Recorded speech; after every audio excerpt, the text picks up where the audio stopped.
Hello and welcome. I am Chilling Tales.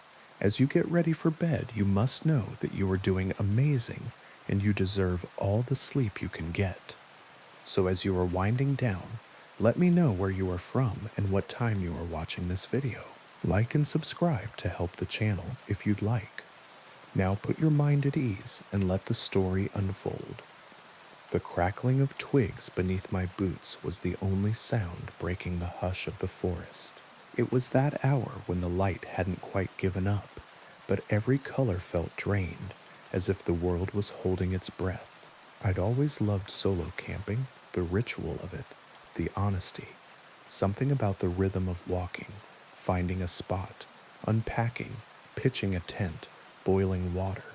It stripped life down to the simplest pieces: effort, reward, silence. But that evening the trees were different. They leaned in, their dark fingers tangled overhead, and what little sky remained seemed far away, the way a ceiling feels when you're feverish. I told myself I was being dramatic. Too many nights working late, too many city horns and sirens still rattling in my skull. I paused and let my backpack settle against my spine. One more mile, maybe two, and I'd find a clearing, a small fire, tea, silence that didn't feel like it was listening. I shifted my shoulders and pressed on. The trail curved and seemed to darken ahead. It wasn't just nightfall, it was as if the shadows were arriving faster than they should. I caught myself glancing behind more often than necessary. The path back was already a sketch, a smudge of fading color between trunks. That was when a voice spoke, casual as if we'd been walking together for hours. Beautiful evening for a hike, isn't it? I froze. My boots crunched the dirt with a final loud complaint. I hadn't heard him approach, and that fact alone was wrong. A man stood half a dozen paces off the trail, tall and lean, the kind of lean that comes from using your body more than feeding it. His coat was canvas, sun-faded and neatly patched. His face was weathered in the way of people who stand in real weather for real reasons. Everything about him felt ordinary, except his eyes. They were bright, sharp, and endlessly curious, as if I was a puzzle with only one piece missing. "Yeah," I said, steadying my breath, just trying to find a spot before dark. "You're in luck," he said, with the kind of cheer that felt rehearsed. "There's a perfect clearing just up ahead. You won't find a better one before night takes the trail. Come on, it's not far." Every instinct I had put its hands on my shoulders and leaned backward. I almost said I preferred to camp alone, that I had a map, that I was fine. But sunset was stealing the path one shadow at a time, and I was tired. I nodded and fell into step beside him. His stride was easy, practiced. The soles of his boots made almost no noise. He knew the woods. He pointed to a thistle under an alder leaf and called it by a name I didn't know. He tapped a cluster of stones and said there had been a stream here once, years ago, before a storm rearranged the hillside. He knew where birds nested and what the wind meant when it ran cold. His knowledge should have comforted me. It almost did, but each fact dropped like a stone into water, leaving ripples that never quite reached the shore. "What brings you out here alone?" he asked, glancing back with that mild, affable smile. "City gets loud?" "Sometimes," I said. "Needed the quiet." He nodded thoughtfully. "Quiet is honest out here. The woods have a way of keeping you." The way he said keeping made the hair on my arms rise, as if the word had a second meaning he was tasting. We stepped into the clearing as the last light failed. It was, as promised, perfect, flat ground, a ring of stones darkened by old ash, a fallen log at the edge for sitting. I let my pack slip to the dirt and rolled my shoulders. "This is great," I said. "Thanks." "Oh, it's my pleasure." He didn't leave. "Let me help you set up. It'll be dark soon. 4 hands beat 2. "That's okay," I said, suddenly aware of how alone we were. "I've got a system." "Nonsense," He crouched and started pulling out tent poles as if they were his. Wouldn't want you fumbling around in the dark. I hesitated. It felt ruder to argue than to let him help, so I didn't. We worked in a rhythm that was almost comfortable, except for the way his eyes kept flicking to the tree line, as if he expected the forest to answer a question neither of us had asked. He would ask me something quick and personal. Do you live alone? Do you have family who know where you are? And then before I could reply, he would change the subject. Plants, weather, rivers, as if the questions weren't his, but the interruptions were. The tent rose. The sky fell. We finished by moonlight. The clearing, spare and tidy, began to feel like a stage with no audience. I stood and stretched. Well, I said, making it a dismissal, I appreciate the help. I'll be fine from here. He stepped closer, not touching, but close enough to feel present in the air. You've done well, he said, voice lowered, but there's still so much to do before the night is through. My chest tightened. You should probably get back, I said gently, before it gets too dark to find your own camp. He tilted his head, and that small, harmless smile bent the wrong way. Oh, I am exactly where I need to be.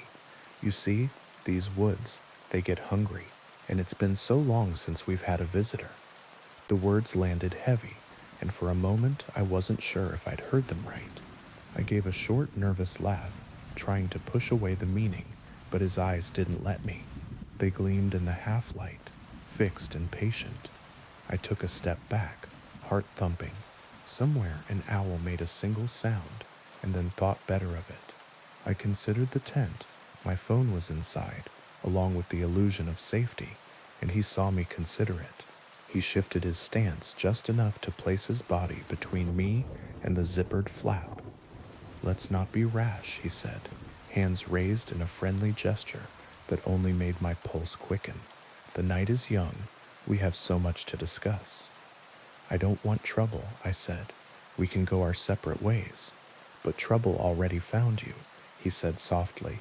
It was waiting the moment you stepped off the road and onto the old path. Did you not? His voice followed at the right speed, never hurrying, never breathless. Careful, he called, not unkind. The ground changes its mind. Shut up, I said, into the dirt, into my own mouth. The phone had skittered from my hand. The beam made a drunk arc through leaves and found a cluster of pale mushrooms opening like small ears. I scrabbled for the phone and found instead a stone that fit the palm, warm as if it had been in someone's pocket. I threw it without looking. The sound it made when it hit a trunk felt satisfying beyond reason.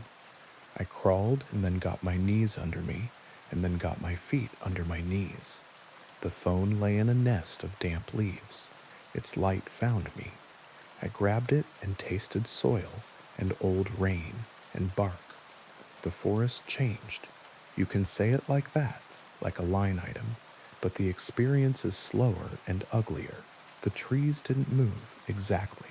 The spaces between them did. Distances inverted. A clump of ferns I thought I could reach in 3 steps receded like something seen through heat. A gap I'd taken for a shortcut closed into knotted roots. I tried to keep my direction on a bearing I could feel in my teeth. The notion of north wilted. The idea of compass felt like a joke you tell yourself to calm your hands. I found a stream that wasn't there. It was not water, no sound, no smell, nothing wet, but reflections moved on it as if the moon had been chopped up and poured there. When I stepped into it, the cold went through my boot like thought, and my ankle lurched in sudden protest. I hissed air and didn't cry out. I stood on the bank that wasn't a bank and bent to touch my laces, to feel my body again, to make a loop and a knot in a world that was beginning to prefer curves and tangles. Let me help you, he said from somewhere behind, and the sincerity was the worst part. It's not so bad if you give it a shape. People are good at cages, especially the ones they don't know they're building. I pictured him taking my elbow, guiding me back toward that ready-made pyramid of sticks, lighting it for me, dropping the first coal of night in my lap like a gift. I didn't let the picture breathe. I crossed the false stream and felt nothing wet at my cuff. The cold stayed because cold doesn't need water to move in. The woods were not empty. That matters. I caught a fox once in the beam, its eyes two dropped coins that flared and then banked as it flowed away. A bird took off with the silent suddenness of something remembering it was alive. The small presences helped. They pressed against the huge presence and made little dents in it, enough for me to know where I ended. I moved through those dents. I stepped in a deer's print and felt superstitious about it, as if I could borrow an animal's way of belonging. More than once the woods offered me a shape I would have followed if I were not afraid. A rectangle of darker dark that suggested a cabin, a slant that had the geometry of roof. Twice I smelled smoke where there was no light, and once I heard voices braided together in a conversation so ordinary it made the hair on my arms stand up. The denim scrape of someone shifting on a camp chair, the brief ping of a jar lid. I kept moving, even though the human sounds tugged at me like a mother tugging a child's hand across a street. The tug made me realize how much I wanted to be led. That was helpful. Wanting is a compass. You can aim away from it when you need to. I don't know how long it was before I found the old sign. The post had rotted through and fallen, but the board still clung to it by one surviving nail. The letters were a few scars of white paint, not enough to read, but the shape was right for words. I lifted it. It had a weight that felt like an instruction point.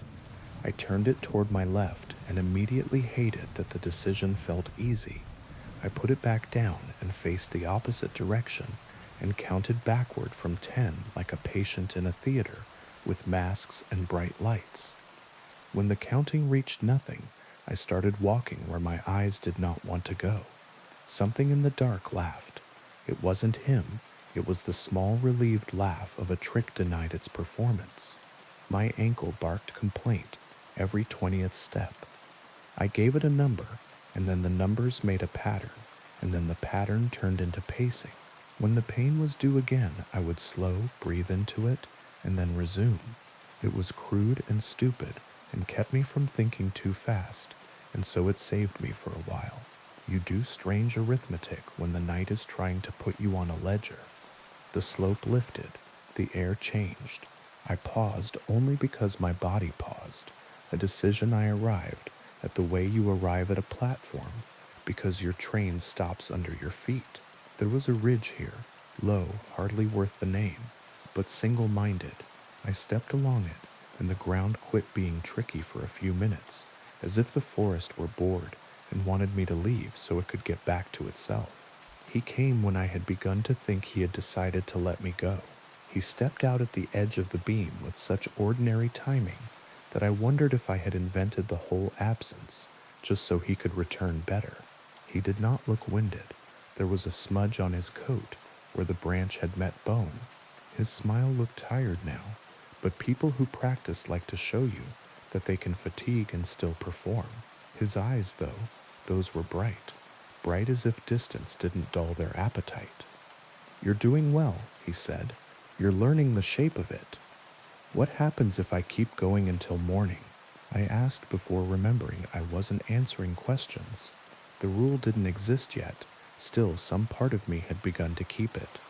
"You'll be very tired," he said, "and the day will look the way it always looks, and you'll convince yourself you made a fuss." "That's all right," he added, and for a breath he sounded like someone's big brother. "Some people need to make it small to carry it." "And you?"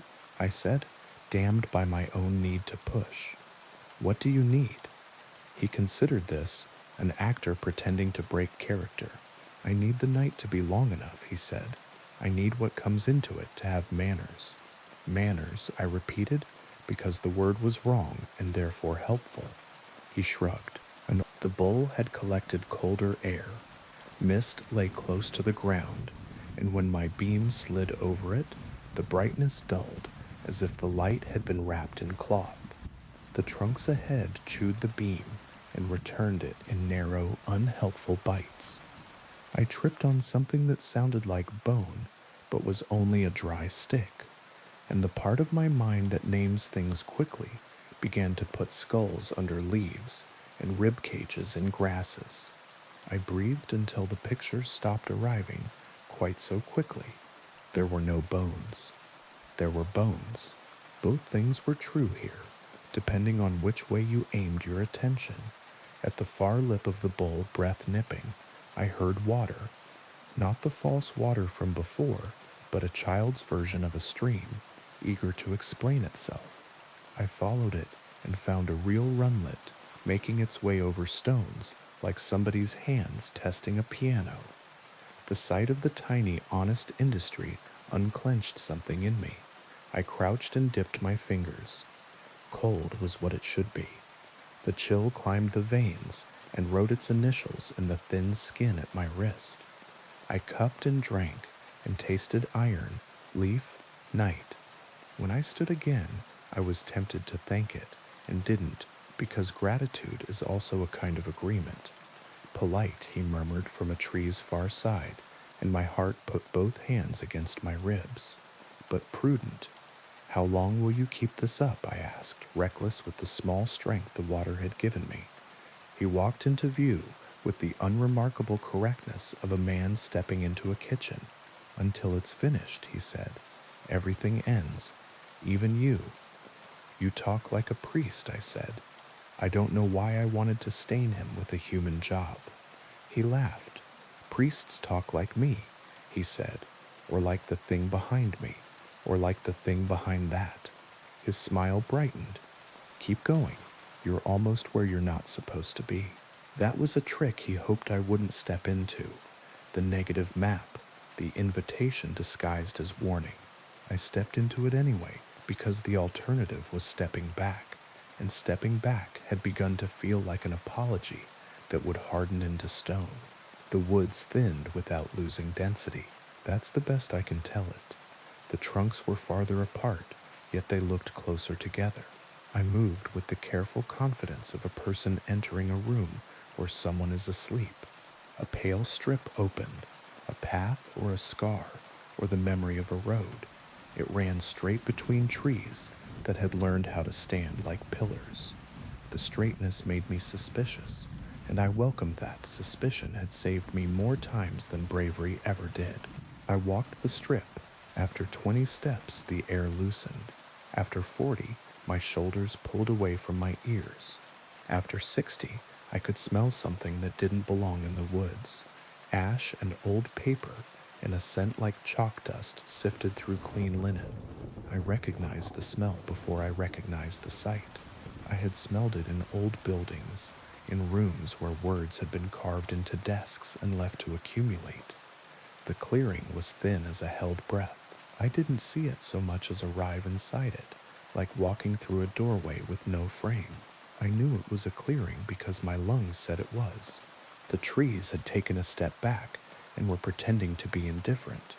In the center lay a low, broad stone, flat as a butcher's block, and its surface gleamed with lines the way a river gleams with current. The bark of the surrounding trunks bore shallow cuts, careful and clean, each groove dark like writing turned inside out. Something in me moved toward it, the way a hand moves toward a heat source on a cold morning. I stopped the movement with effort, like catching a glass just before it falls. A twig whispered behind me, the sound so soft it might have been breath. Fingers closed over my mouth. Not his. The hand was steady and warm and smelled like earth and a little like smoke. Don't scream, a voice said in my ear. It was a woman's voice, low and clear, and threaded with a calm that my muscles wanted to borrow. I'm trying to help you. My body stopped choosing panic and chose stillness instead. The hand loosened. I didn't turn. Not yet. The voice came again, closer to my bones this time, as if it had taken up residence in the space between my ribs. Can you walk without telling the leaves you're here? She asked. I nodded. The hand left my mouth, but not my presence. She didn't step into my beam. She stood just beyond where the light would name her, I turned my head a fraction and caught a plain outline, a braid wound tight against her head, the pale curve of a cheek with a smudge on it like ash, eyes half-lidded but bright. "Good," she said. "Then do exactly what I do, and don't answer him when he talks to you." "He never stops," I whispered, and the whisper seemed to sit politely on the air instead of rushing off to tell secrets. "That's why we move now," she said. "Before he notices you've learned not to listen." She took my wrist the way you might guide someone who is sleepwalking, neither dragging nor asking, simply keeping two bodies in the same sentence. We slid between the marked trunks, skirting the stone's neat geometry, and the trees allowed us, the way a crowd allows certain people when it wouldn't for others. I felt the man's attention as a pressure in my back, turning, adjusting, looking for a shape. It felt good to leave that pressure behind, like a coat you decide not to take with you into the next room. We moved over ground that didn't creak or complain. Once she stopped and crouched and pressed her palm to the earth as if listening through it. I crouched too, thinking of a hinge loosening, of a door easing in its frame. The air felt like hands unclasping. She nodded to herself, a small movement that meant we would keep living for the next handful of breaths. "Who are you?" I said, too hungry for an answer to keep the question from falling out of my mouth. "Later," she said. "He likes names. Don't give him any." She waited until the space itself quieted again, and then rose, and I rose with her. The beam stayed low, licking the ground just ahead of our toes. The forest at the edge of the light looked patient and disinterested, the way predators like to look when they are resting. The woman's breath was slow and regular and unafraid. Mine climbed toward hers and then matched it, as if lungs can be taught like hands. The man's voice followed at a distance that was not measured by feet. "Rude," he said, amused, borrowing a guide without a greeting. We didn't answer, and the not answer felt like the first correct step I'd taken all night. "What is this place?" I asked finally, because even obedience has to ask something, or it breaks. The question floated between. I didn't want to step closer, but I did, because the woman did. She circled the stone, always keeping her eyes on it, as if it might move. Her fingers hovered just above the grooves, tracing their patterns without touching. "This is where the rules live," she said. "Rules?" I asked. "Everything old has rules," she said simply. "You're alive because you haven't broken them yet, but the night doesn't last forever. He'll push harder now. He'll want your agreement." I thought of his questions, where I lived, who was waiting for me, what I carried into the woods. Each one had felt harmless in the moment, like ordinary curiosity. Each one had been a trap waiting for my answer. "He wants me to say yes to something," I said slowly. She nodded. "And if you do, you'll never leave." A rustle passed through the clearing, though no wind stirred. It sounded like laughter muffled in leaves. My skin crawled. "So what do I do?" She tilted her head, considering me with the same patience she had given the earth earlier. "You need a rule of your own, something you choose, not something he gives you. That's how you survive the night." I stared at her, uncomprehending. How do I make a rule? She smiled faintly, not kindly, but knowingly. "The same way you make fire. You gather what you have, strike it against itself, and see if it catches." Before I could respond, a voice slid through the trees like oil. "You found a teacher," the man said. He stepped into the clearing as easily as if he had always been there. His coat looked older now, the patches darker, and his face carried a brightness that made my stomach knot. He glanced at the woman, then at me, his smile sharpened by amusement. "The woods are generous."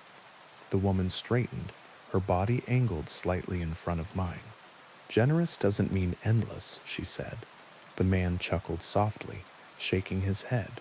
"You always make it sound like a sermon. Why waste the night on riddles when a simple yes would do?" He looked at me again, his eyes alight. "You want quiet? We can give you that. Not the kind the city pretends to have, but the deep kind, the honest kind, the kind that keeps you. All you have to do is agree. His words slid into me like water into cracks. For a moment, I imagined it. No deadlines, no sirens, no restless neighbors, just quiet forever. My heart wanted it, even as my mind screamed against it. The woman's voice cut through, sharp and steady. She already knows the cost. The man sighed, almost wistful. Cost, bargain, rules. You speak like the forest is a miser. It only wants balance. Balance, the woman said flatly, is just hunger dressed as fairness. They stared at each other, and I had the sudden chilling realization that this was not the first time they had stood like this, not the first time they had argued over someone caught between them. The forest had seen this play before. The man broke the silence first, his smile returning with renewed patience. "It doesn't matter," he said softly. "The night is long, and she will answer before it ends. They always do." He stepped back into the shadows, his presence lingering even after his body was gone. The clearing seemed to sigh in relief, but it was the kind of relief that comes when a predator leaves the room, but not the territory. I swallowed hard. What if I can't think of a rule?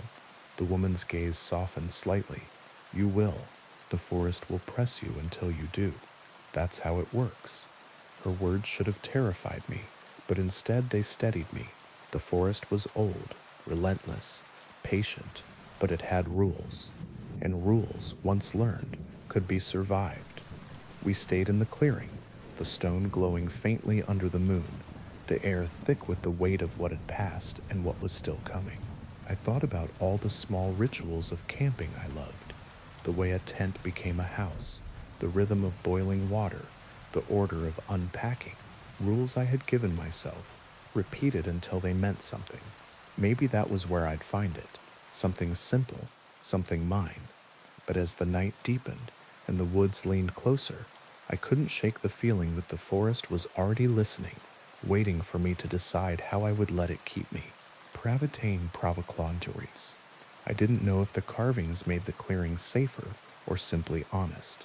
The woman circled the stone once, not touching it, and in the stillness, I noticed the faintest breath of scent, like rain that had already fallen somewhere else.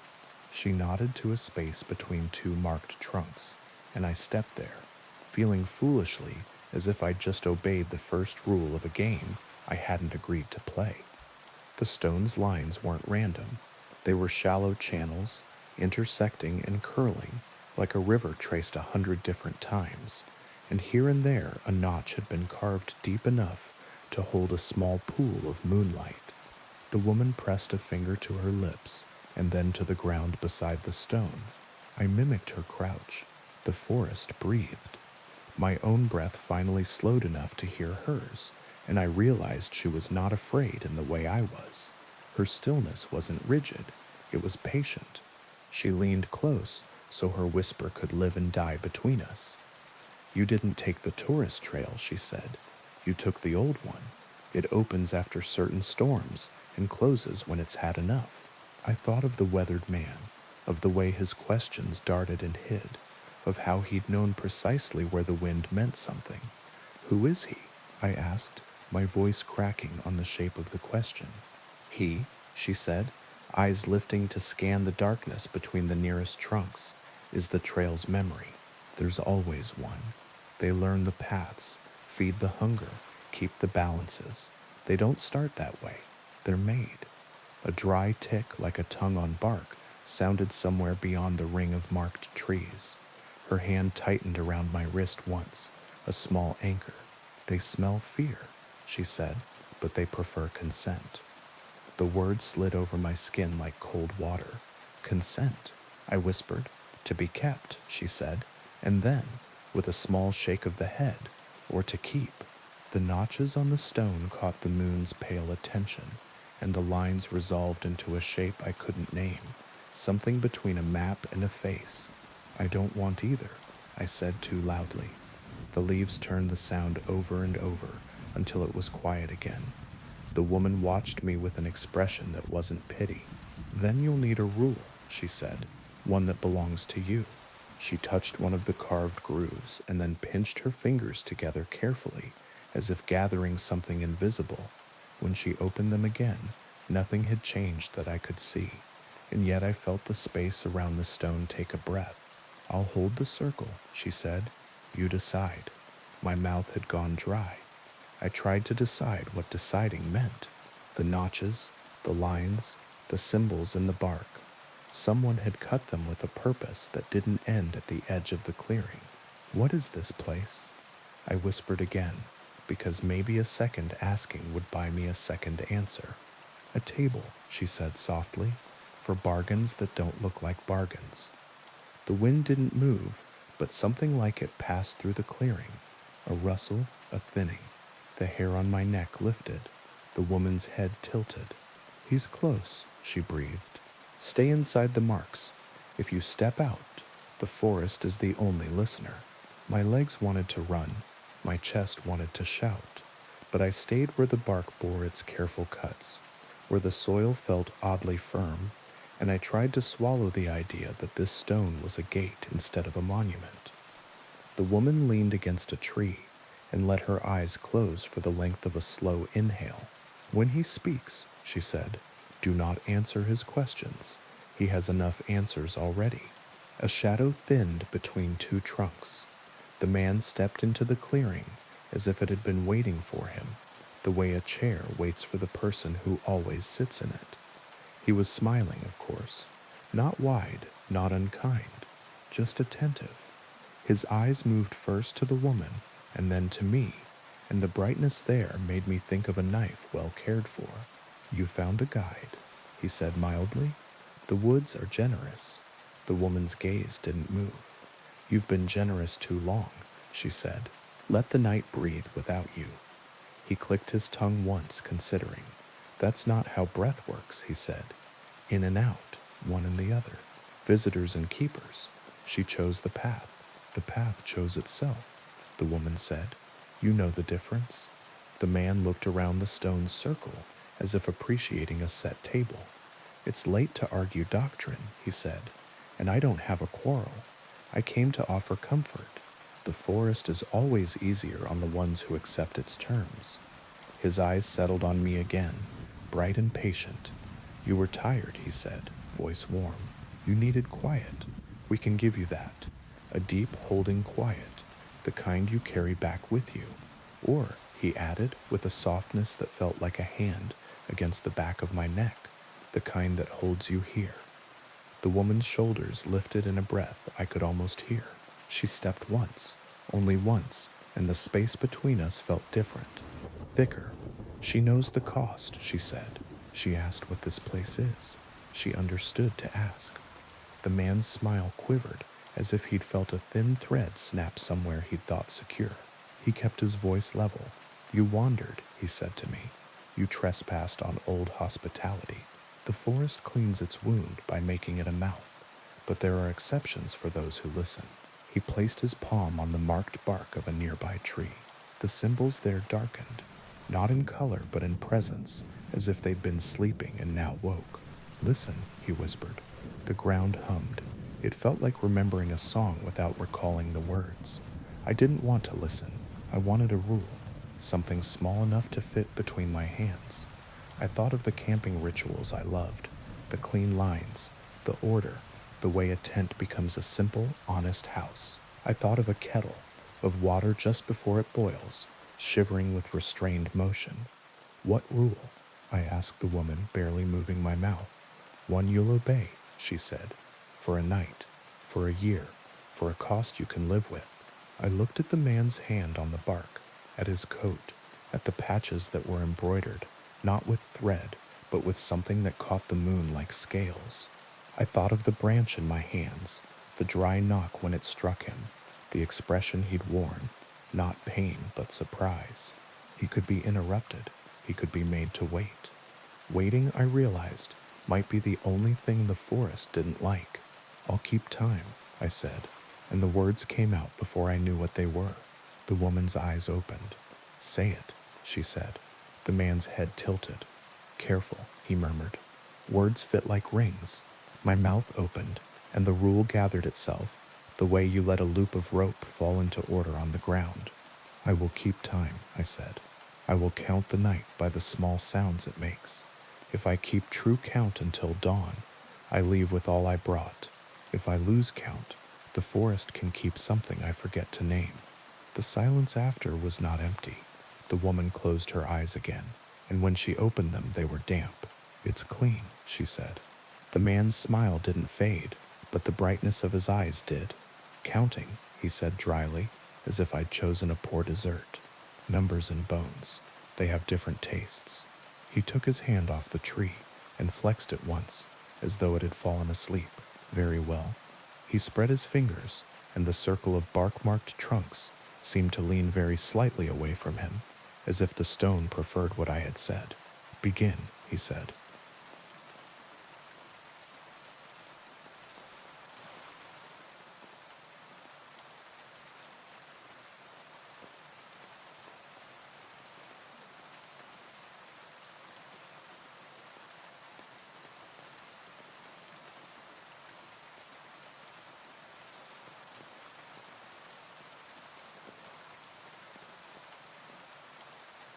The first sound was my own breath, measured on purpose, not in panic.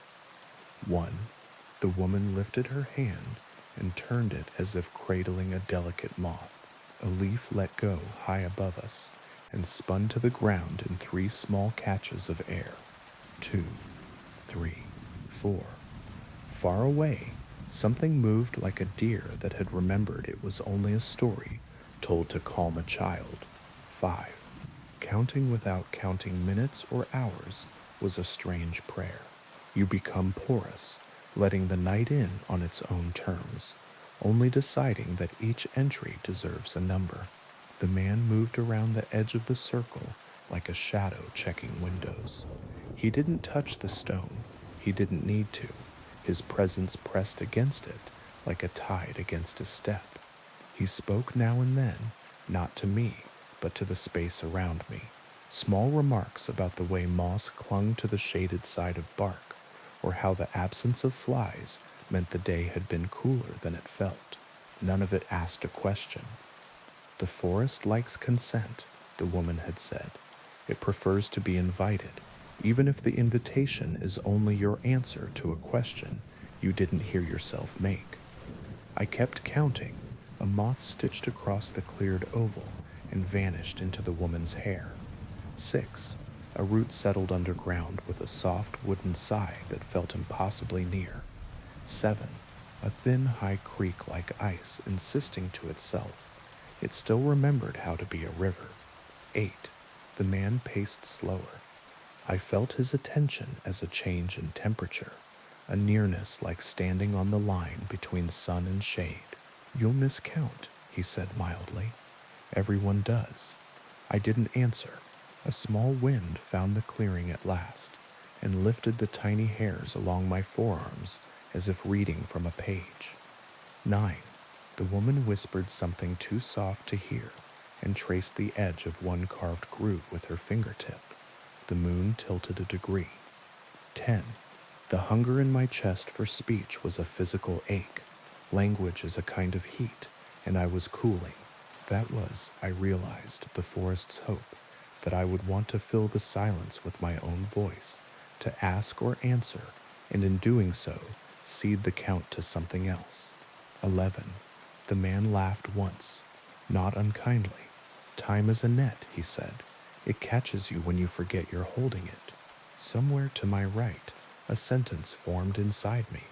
He's trying to name how long you last. I let it pass through without catching on anything. 12. Minutes, hours, what were those? Next to the small syllables of the night. A beetle clicked near my shoe. 13.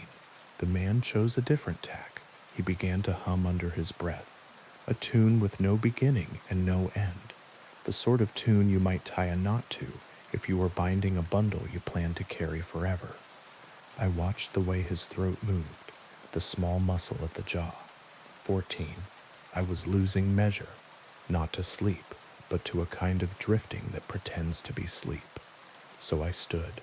I didn't step out of the circle. I rose, and the night made a soft, approving sound like a page turning. 15. The woman's eyes met mine for a heartbeat and warmed, then cooled back to watchfulness. The man paused his humming. You'll tire, he suggested. You'll count the same cricket twice. I wanted water. I wanted tea. I wanted the ordinary. The wanting itself became a sound. 16. Time didn't move forward or back, but sideways, like a fox avoiding a trap it had chewed its way out of before. 17.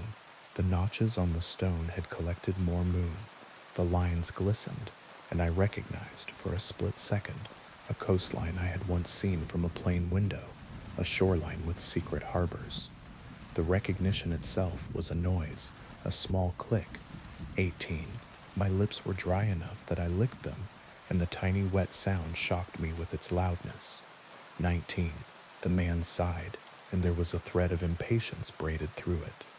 Some nights, he said, we let it go. A bird for a ring, a tooth for a name. He lifted a hand and closed it, as if remembering how small something had been once.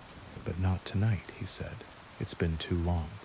The woman's palm touched the stone, and the clearing exhaled. 20. The man's eyes flicked to the edges between trees, and his voice slipped, for a breath, into a register that didn't belong to human throat. You promised, he murmured, and the leaves answered with a hush that could have been a warning or a prayer. I felt the circle shiver. The forest was listening, but it was also judging the game. 21. I realized then that the rule I'd made had a second edge. If I lost count, the forest could keep something I forgot to name. That meant I could perhaps choose what to forget, if it came to it. The thought made me cold, but it also steadied me. If I broke, I would break my way. 22. Near midnight. If midnight was a place the night allowed you to visit, the man spoke a true question. What did you bring into these woods? The words slid around the circle like a slow eel. The woman's head snapped toward him, and the bark behind him seemed to tighten. The question was small, ordinary, but it carried hooks. An answer would require a list, and a list would become a counting of a different kind. I let the question dissolve against the rule. A branch let go of a clump of wet leaves and dropped them in a soft plop onto the stone's corner. 23. I felt the ache in my calves, the tremble in my hands. I wanted to sit. I wanted to sleep. I wanted to let the count go and wake wherever waking found me. The man's smile widened a fraction. He could smell, once the way some people can smell rain. You can lay down, he said gently. We can count for you. The woman laughed once, a dry sound like a match that refuses to catch.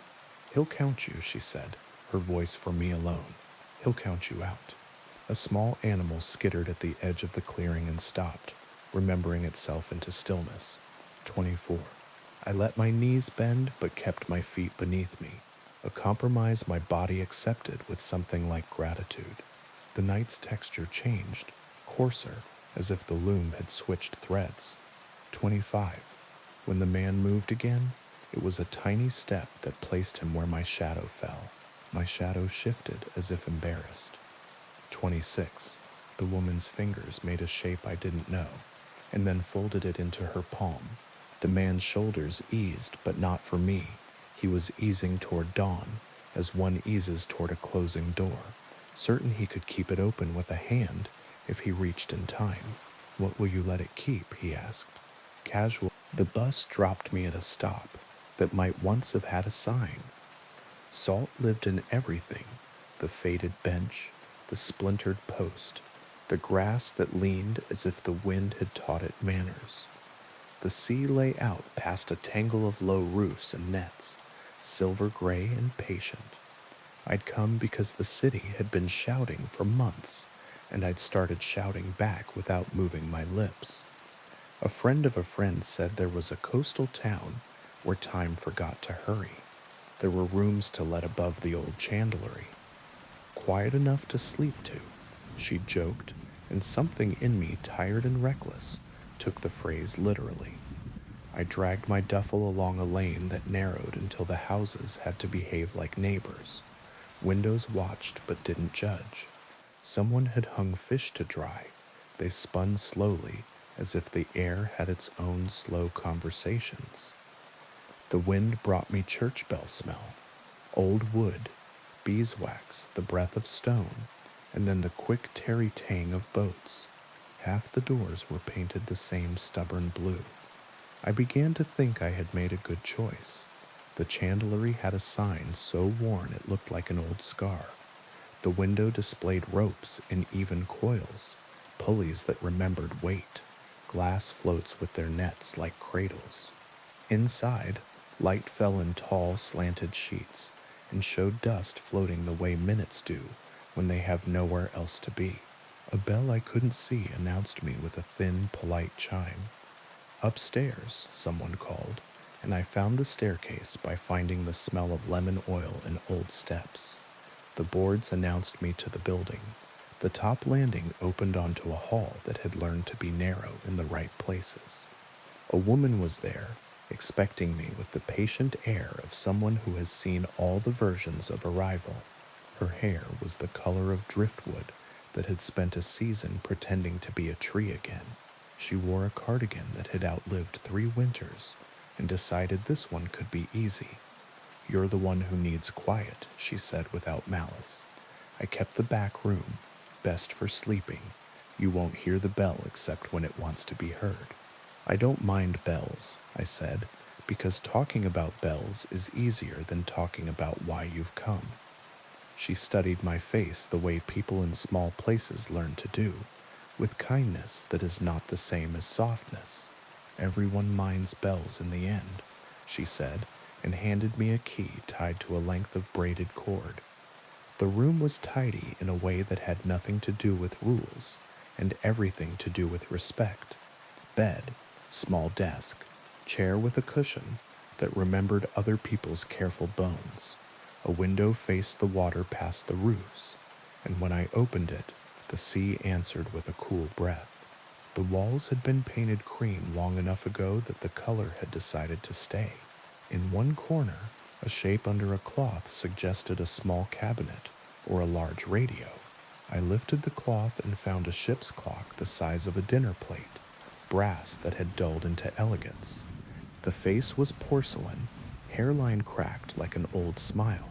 The hands stood at 12 and 12, as if noon and midnight had found a truce. I touched the glass with one finger because sometimes it matters that something is real.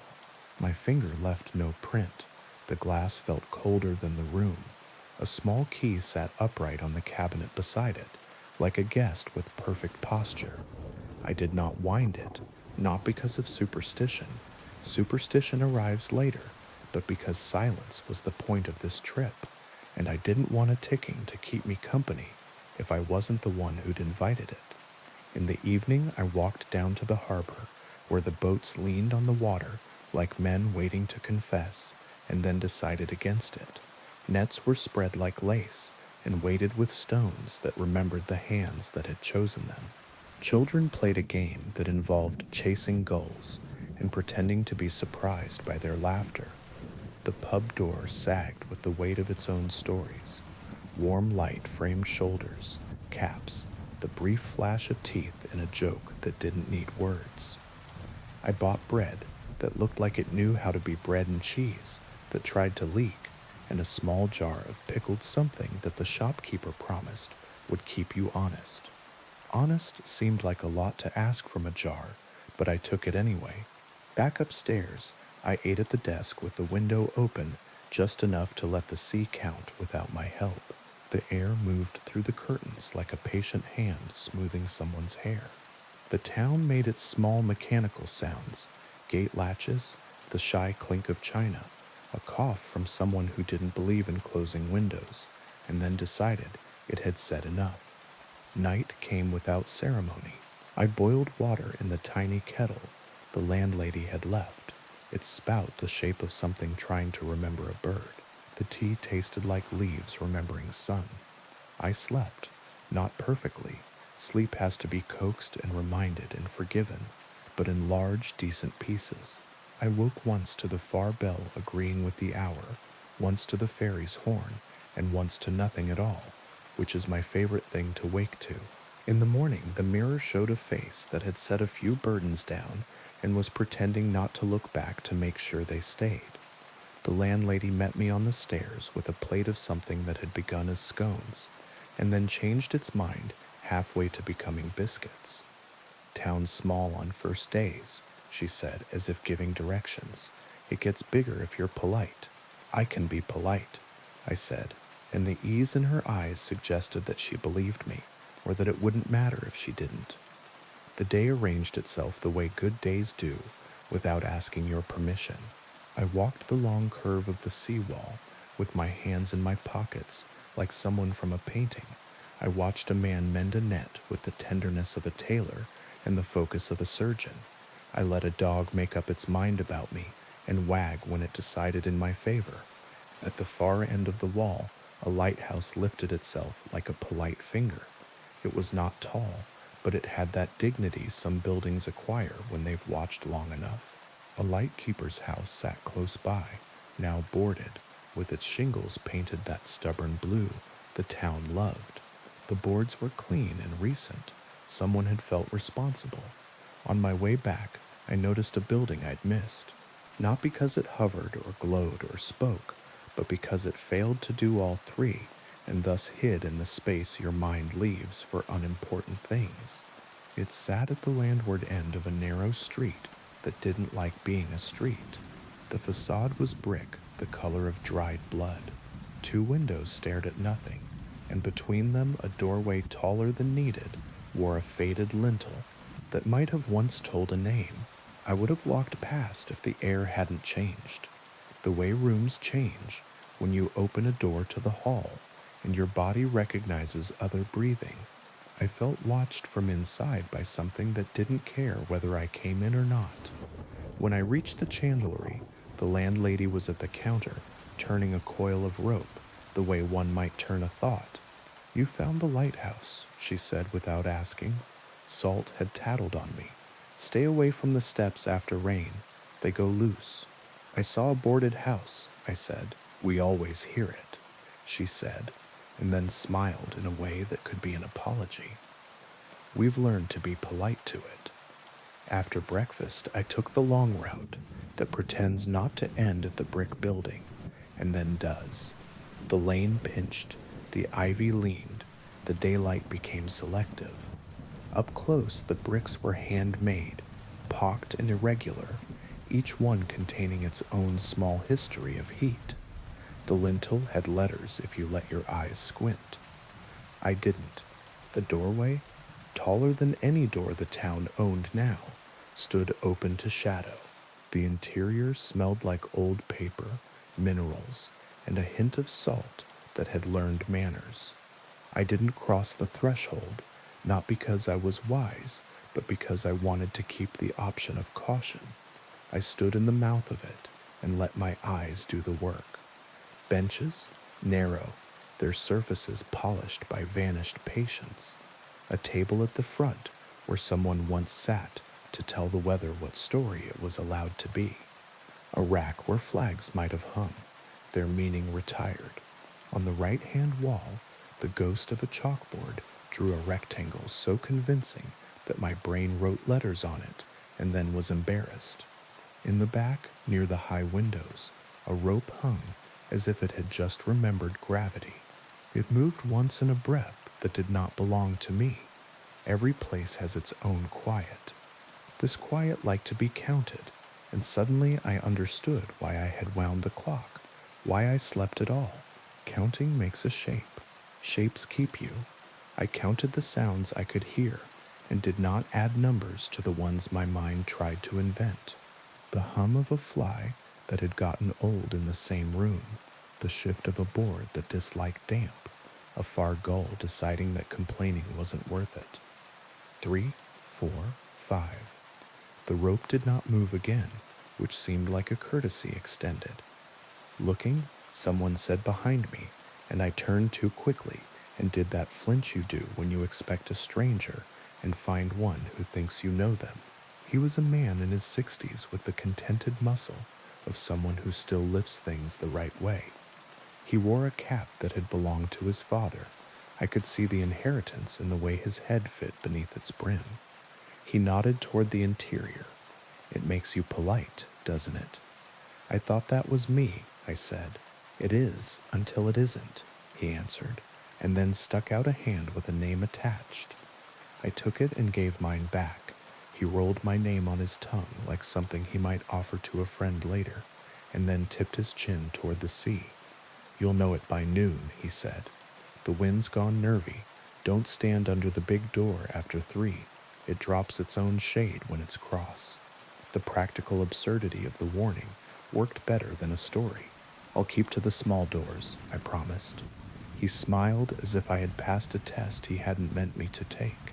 "That'll keep you," he said, and went on his way the way people in small places do, with purpose you can't quite see but believe in. I left the threshold and stepped into the day like stepping into a coat you hope will fit. The town went about its business with the neat choreography of habit. Children ran and didn't fall. Women leaned on door frames and wiped their hands. Men counted something invisible with their eyes and found it satisfactory. By noon the wind had indeed gone nervy. It worried ropes and made the gulls change their minds mid-sentence. Clouds lined up in a way that suggested gossip. Back in my room, the clock ticked with the same courteous rhythm, as if untouched by any other pulse. I put the key beside it and sat at the desk and wrote nothing, which is a kind of writing. The open window let in a sliver of the town's collective breath. The brass face held the room. The hands still pointed at 12, perfectly balanced, as though time here was a coin stood on edge and too polite to fall. I meant to nap and instead watched the way light goes tender at the edges of afternoon. A smell like wet iron arrived ahead of any rain. Somewhere a door shut with more meaning than necessary. When the first drop hit the sill, the second didn't wait. The storm tightened the world, the way a belt tightens a coat. I closed the window halfway, and the sound of the rain became the sound of someone hushing a room. The clock ticked on. The rope in the signal hall would be moving, I thought, without knowing why I'd thought it. I told myself to stay where I was, to be grateful for a room that was on my side. The bell rang. Not the church, not the ferry. A single fat note, iron-fed and sure, that came from a place I could have pointed to if I had let my hand betray me. The sound sat in the air like a guest who'd taken the best chair. The second ring followed, and with it the old dream sensation, the town deciding to hold its breath. Footsteps paused. Words finished themselves early. Rain reconsidered. There was a space shaped like listening. I stood without meaning to. My hand found the key, because hands are old creatures and love talismans. I didn't lock the door. I wasn't leaving. I only wanted the small weight of intention in my fingers.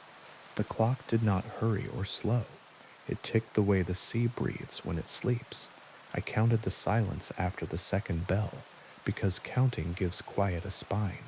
1, 2, 3. Somewhere downstairs the landlady moved a chair slightly out of true. 4, 5, 6. The seventh beat never arrived because the third bell came then, and it contained something the others hadn't, a decision made somewhere else. I thought of the tall doorway, and the rope, and the advice about small doors. I was not going out into the rain. I was not going down to stand under anything. I was going to sit on my bed like a person who wants to keep being a person, and wait until the hour went back to being an hour instead of a mouth. The fourth bell climbed the stairs without feet. It set itself gently on the cabinet, as if the brass could keep it company. The key in my hand warmed, the way metal does when it agrees with you. I breathed in time with the tick and out in time with the rain. It is astonishing how much a body can teach you when you stop telling it what to do. The fifth bell didn't come. The quiet that followed it had edges. They were not sharp. They were precise. I thought, without wanting to, of the brick building and its shadow-dropping temper. I thought of the town's practiced politeness, of the way people look at weather as if it were not outside them. I thought of the dream and the woman who had touched my sleeve and told me to go careful. The sixth bell arrived late, as if it had had to be convinced. The seventh came right behind it, almost apologetic. The eighth was far away, a rumor. The ninth was so close I knew exactly where it had been rung. The 10th held breath and let it go. 11 never bothered. 12 happened inside the clock without moving the hands. I sat on the bed until my body realized that sitting was an action and would have to be paid for later. When the rain softened, I stood and opened the window again. The town exhaled.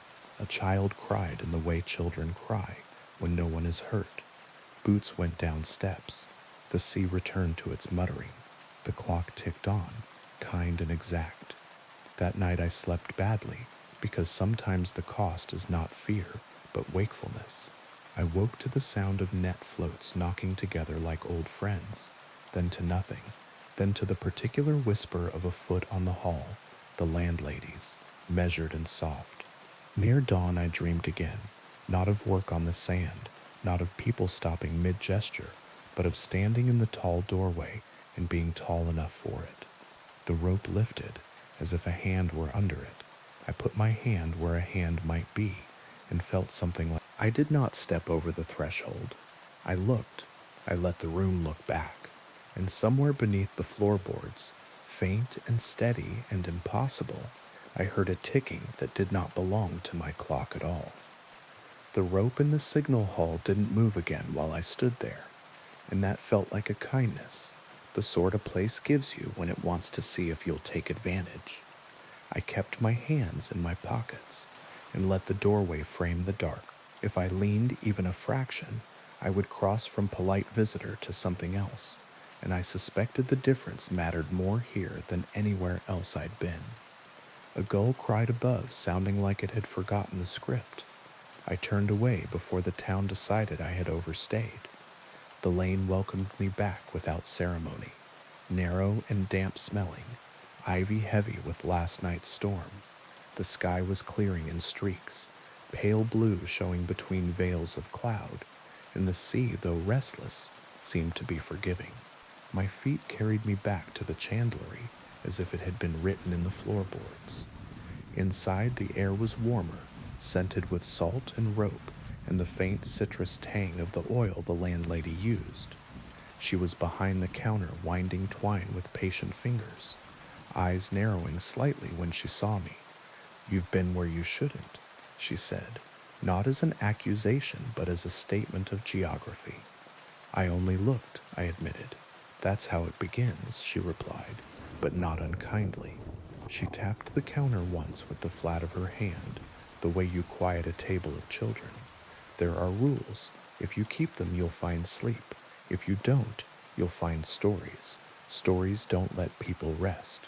I wanted to ask her what rules, but the look she gave me told me she wouldn't answer in a list.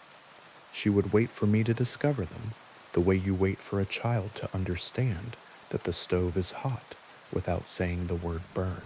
I went upstairs instead, feeling the old wood creak underfoot, the ship's clock keeping time in polite, exact strokes. It hadn't moved its hands from 12, but the ticking was steady as a heartbeat. The day stretched itself lazily. I tried to write, filling a page with words that looked like ants fleeing in different directions. They meant nothing, but the act steadied me. When my eyes grew heavy, I closed the notebook and stared at the brass clock face. I wondered who had first set it here, whether it had been gift or relic, whether it had arrived with its rules already attached. It ticked without hurry, each sound distinct enough to count, each count building a shape that felt more solid than the walls. By late afternoon, the air outside thickened again, as if the storm had been called back for an encore. The wind pressed against the shutters, and the gulls wheeled low, voicing their complaints. I stepped into the street and found the town subdued, doors closed, nets tied down, voices muffled behind glass. At the harbor, The boats strained at their lines like dogs that had caught the scent of something larger. The lighthouse stood steady, its boarded neighbor staring at nothing. The brick building at the far end of the net sheds seemed to grow taller with each gust, the doorway blacker than it had been that morning. I forced myself past it without looking, though the urge to glance sideways tugged at me like a hand on my coat. Back at the chandlery, the landlady was waiting with 2 mugs of tea already steaming. She handed me one, as though she had expected my return to be timed with the weather. "Storm's turning," she said. "When the east wind comes back, don't answer the bell." "I didn't last night," I said. "You woke," she replied. "That's answer enough." The storm broke just after dark, hurling itself at the roofs, rattling the windows, forcing the town to huddle against itself. Rain struck the shutters like handfuls of thrown gravel. I sat by the bed, the clock beside me, and listened as the storm tried to decide how loud it wanted to be. The first bell came as before, low and iron-fed, vibrating through the floorboards. It rang only once this time, and the silence after it was longer, heavier, more certain. My pulse tripped over itself. I pressed my palm to the brass clock, grounding myself in its steady rhythm. The second bell followed, and the storm seemed to pause to listen. The town below me stilled. I imagined every family sitting as I was, waiting, counting, holding their breath, as if their lungs could help keep the buildings upright. A third bell came, slower, dragging itself into the air like a chain pulled from water. My skin prickled. I thought of the rope in the hall moving with no wind, of the way the doorway had seemed to darken as I stood before it. I didn't speak. I didn't move. I counted. 4, 5, 6. The ship's clock ticked evenly, as if reminding me that one set of rules had not changed. 7, 8, 9. The bells stopped. The rain returned to its clattering fury, but the silence that had stretched between those notes remained under everything like an undertow beneath waves. When sleep came, it did not come gently. I dreamed of the hall again. This time I stood inside it, though I knew I had not crossed the threshold. The benches were full of people whose faces blurred, their bodies still as statues. The rope swung in the center, slow and pendulum steady, though no bell was visible. The air felt thick, as though it had been folded too many times. I turned toward the tall doorway, but instead of shadow, I saw water pressing against it, held back by nothing but will. The sea itself waited on the other side, patient and immense. A hand brushed my shoulder, and I turned to see the dream woman again, scarf tied close, her eyes dark with warning. "Do not answer," she whispered, and the whole hall whispered with her, voices layering until they became the storm. I woke with the echo of it in my ears, my heart hammering against the cage of my ribs. Morning came reluctantly. The town was washed clean, but carried the tiredness of having braced itself all night. I walked the lanes and nodded to the people I passed. They nodded back with the weary solidarity of those who had shared the same unspoken vigil. At the harbor, the boats sagged against their lines. Exhausted animals, nets hung limp, their colors muted by rain. The brick building stood unchanged, though I thought I saw a faint dampness on the lintel, as if it had drunk deeply and not wiped its mouth. The man in the cap appeared again, carrying a coil of rope over one shoulder. "You're still here," he said, as if that surprised him. "I'm still here," I agreed. "Then you've been polite enough," he said, setting the rope down to adjust his cap. "But mind yourself, it only gets hungrier." "What does?" I asked, though I already knew he would not answer. He gave me a look, sharp but not unkind. "You don't have to name it. Naming's half the invitation." He walked on, leaving me with the smell of salt and tar, and the realization that everyone in this town lived by rules they could not write down, rules you only learned by surviving the nights. Back in my room, the clock ticked steadily. Its hands had not moved, still fixed at 12 and 12, but I felt the minutes piling up in its rhythm. I wound it again, carefully, respectfully, and for a moment the storm dream seemed to loosen its grip. But as dusk approached, the air thickened once more, and I knew the night would not let me rest so easily.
The third morning wore the same pale light as the first, but it knew me now.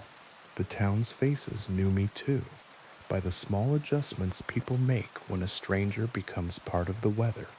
The landlady set a saucer beside my mug without looking up. The way you put out water for a cat that has been visiting. Wind turned last night, she said, and the way she said it made me taste east on the back of my tongue.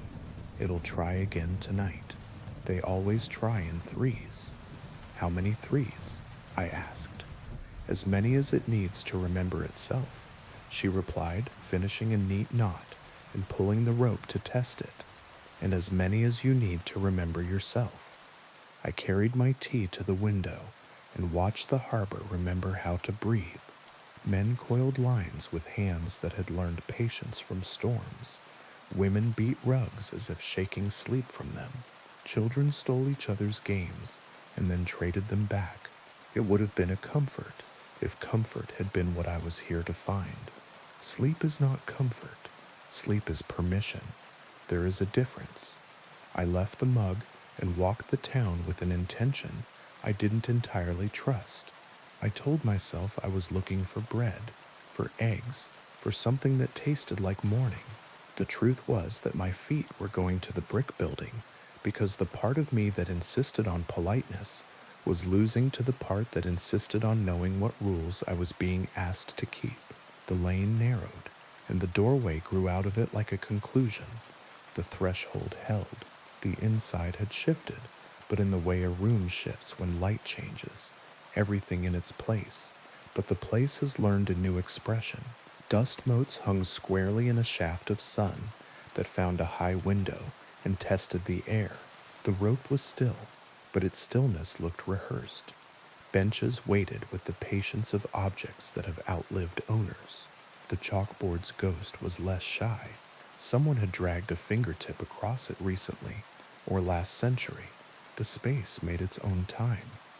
I had the sense that if I stayed long enough, it would teach me to count differently. On the back wall, half hidden behind a stack of wooden crates, a cabinet stood like a person trying not to be asked a question. It was tall and narrow with a glass front gone smoky, its brass latch the only piece that remembered brightness. I told myself I would not touch it. I told myself I would only look the way I had promised. I stepped closer and found a ledger inside, bound in cracked leather, the color of dried kelp. No name lay on its spine. I didn't reach for it. The latch was a polite puzzle. I solved it without hearing the sound of my own breath deciding. The ledger was heavier than it looked. It had that weight some objects carry when they have not just recorded time, but stored it. When I opened it, the hinges sighed like old knees. Ink had been steady and modest here. Names of boats, dates, and weathers, notes on fog, on visibility, on the temperaments of distant shoals. Between the practical lines, a different hand had written quieter words, small script that had wanted to hide. It spoke of bells rung on still days, of a rope that moved when it shouldn't, of a doorway that made men feel tall or small, depending on whether they lied to it. The hand never signed itself. The entries came irregularly, like a confession given when courage was cheap. I read until my eyes felt salted. One line caught and stayed. We answer and we pay. We don't answer and we pay. The next line was a correction. Neither is free, but one lets us count our own houses. I closed the book because closing a book is sometimes the only respectful thing left to do. Found her, did you? A voice said, and I turned, guilt climbing my cheeks as if it had nails. The man in the cap stood in the doorway, hands empty, hat brim shading an expression that didn't require much of his face. She writes to keep the building honest. She? I asked too quickly, betraying the hope that the ledger had a shape beyond ink and weather. The keeper's girl, he said, not the child of his house, the child of the place. Every hall has one when it's busy, someone the wood talks to when there's no one else listening. They get good at not telling what they know. They get better at telling the page. You read enough of her and you'll begin to hear her walk. I didn't mean to, I began, and he cut me off with a small motion, a kindness for my clumsy apology. It's why it's there, he said. An unlocked cabinet is its own instruction. Just remember to put it back where the room can find it. He stepped inside for the first time since I'd known him, and the hall accepted him the way a chair accepts an owner. He didn't hurry. He walked the aisle as if blessing benches. At the rope he stopped and set his palm against it, not moving it, letting the rope recognize his hand and decide to be still. We used to ring for ships, he said to the air. Then we rang for weather. Now and then we ring for ourselves, so we don't forget there's a difference. Do you ring when it storms? I asked. We ring when it's quiet enough to hear us, he said. Storms do their own ringing. He gave the rope a friendly pat. You'll hear it sing to itself when it's bored. That's when you leave it alone. He glanced at the ledger and at me, not disapproving, not approving, just measuring the space between me and the room. You wound the time upstairs, he added. Good. It's an old clock. It needs company more than key. How did you? He smiled with half his mouth. Town tells, he said. Rooms tell better. He tipped his cap a fraction and left the hall without looking back, which struck me as the bravest way to exit a place like this. I put the ledger gently where it had stood, smoothed the leather spine as if stroking a cat, and latched the cabinet with the modest firmness of someone who has practiced becoming a better guest. Outside the day had learned to squint. A high haze flattened distance. The lighthouse's white looked less like paint and more like bone. I walked down to the seawall and let the water do its old trick of forgiving everything. In that forgiving, I felt the pull of the boarded house beside the light. It had the particular magnetism of doors that used to be used and now were not. I stood at its fence and looked without trespassing. 4 windows to a face, blind, a roof that had argued with the wind and lost a few shingles, steps leading to a porch that had memorized feet. An old bronze plaque kept its own counsel beside the gate. I leaned only close enough to read the years the house had been a house, the name of a keeper who had outlived 2 storms and been outlived by a third, and a line that did not make itself important, but was family quarters closed. That last word hummed, the way certain words hum when they are trying to be several things at once. I turned away before I had to guess which 2. Back at the chandlery, the landlady was mending a net that was too pretty to go near fish. You'll have found paper in the hall, she said. Not a question. It reads like listening, I said. That's what good writing is, she answered.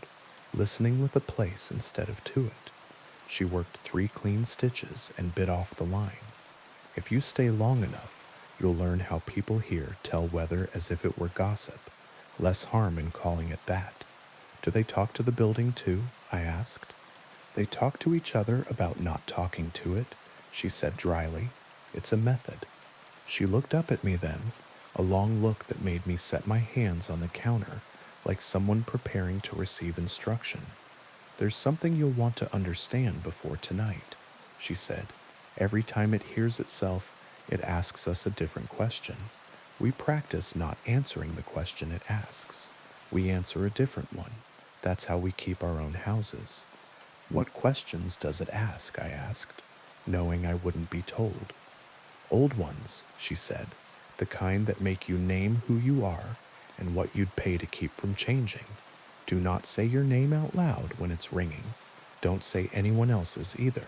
It's greedy with names. If you must speak, talk about your kettle and your bread and the way you like your socks folded. Or better, don't speak at all. Let your clock speak for you. She pushed the net aside and came around the counter with slow deliberation, as if she were bringing weather with her. She put something small and cold in my palm, a brass token stamped with a circle and a line through it. Hold this when you don't know what the day is. It was made to refuse. It used to mean closed or done for now. It still remembers. Some metal keeps its meaning even when people forget. I closed my fingers around it. It fit too well, like a coin from a country I had visited without knowing.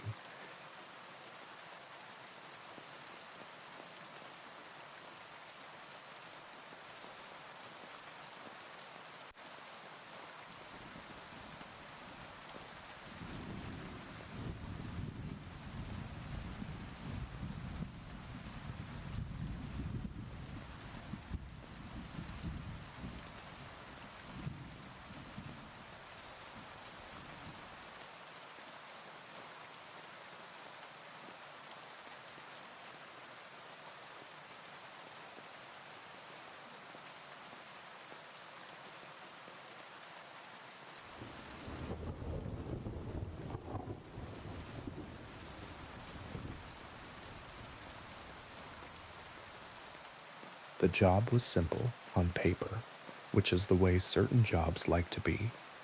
Night digitization assistant, temporary contract, graveyard shift. Arrive at 9:45 p.m., sign the ledger, collect the key card and the card of file boxes, scan insurance documents from the 1950s that smelled faintly of smoke and winter, upload, verify, return to boxes to the cage, leave by 6:10 a.m., no client contact, no phone calls. Building security would be a single guard on the mezzanine.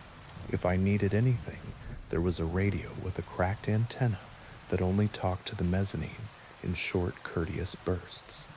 The email ended. Please observe after-hours protocols. They're mostly about quiet. The building had a name the way old ships have names. Whittemore and Glass, 1928, carved over the door. Limestone softened by a century of weather and hands. It had not tried to be tall, but it had tried to be right. Brass, marble, blunted edges of stairs worn by shoes that knew how to be shoes.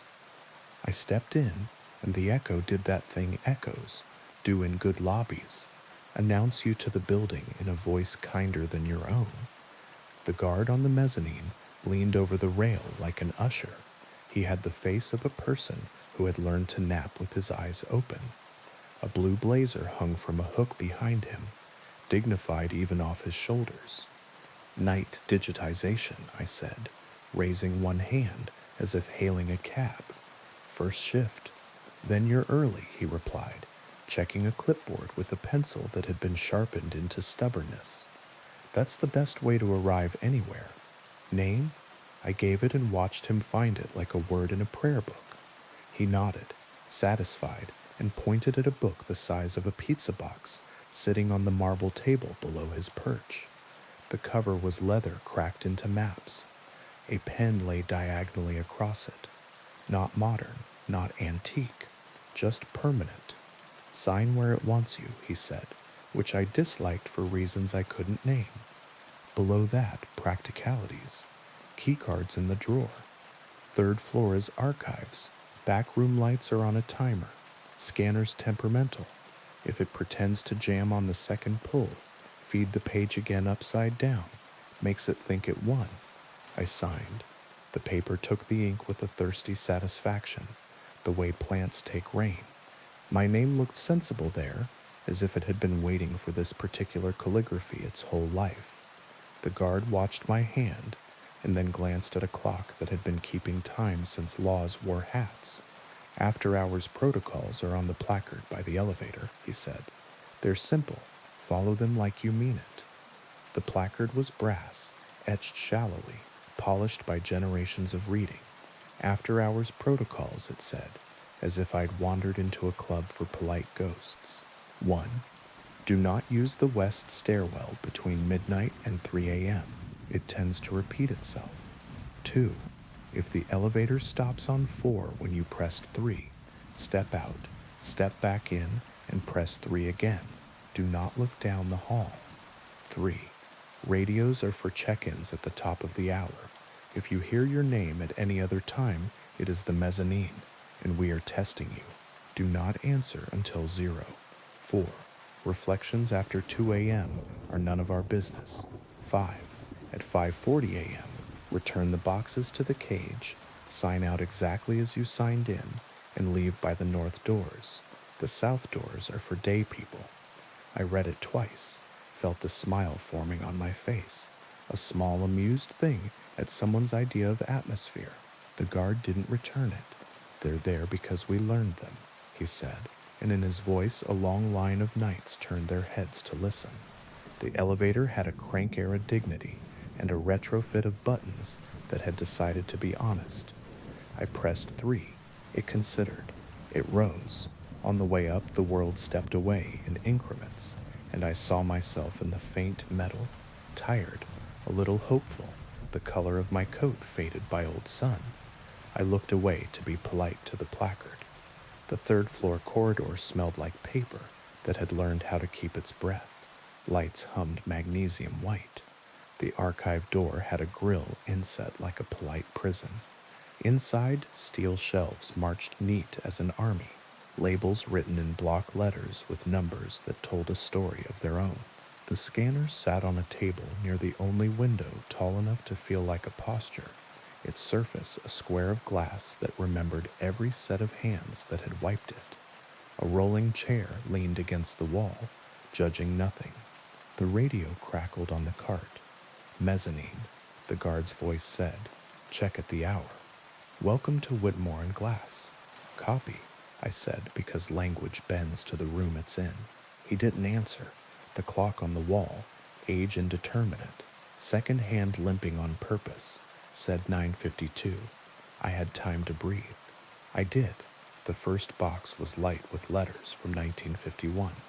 Fire claims, winter claims, a water damage report, written in a hand that would have made a doctor envious. I fed them to the scanner and learned its moods. Don't rush. Don't press too hard on the glass. Flatten gently with your palm like calming a nervous horse. Pages that had been folded for decades remembered how to be flat with a sigh.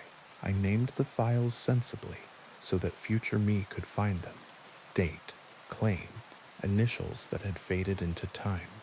At 10 exactly, I pressed the radio's button. Third floor, I said, working. All well. Mezzanine, the guard replied. Heard. The building went about its gentle night chores. Air cycled.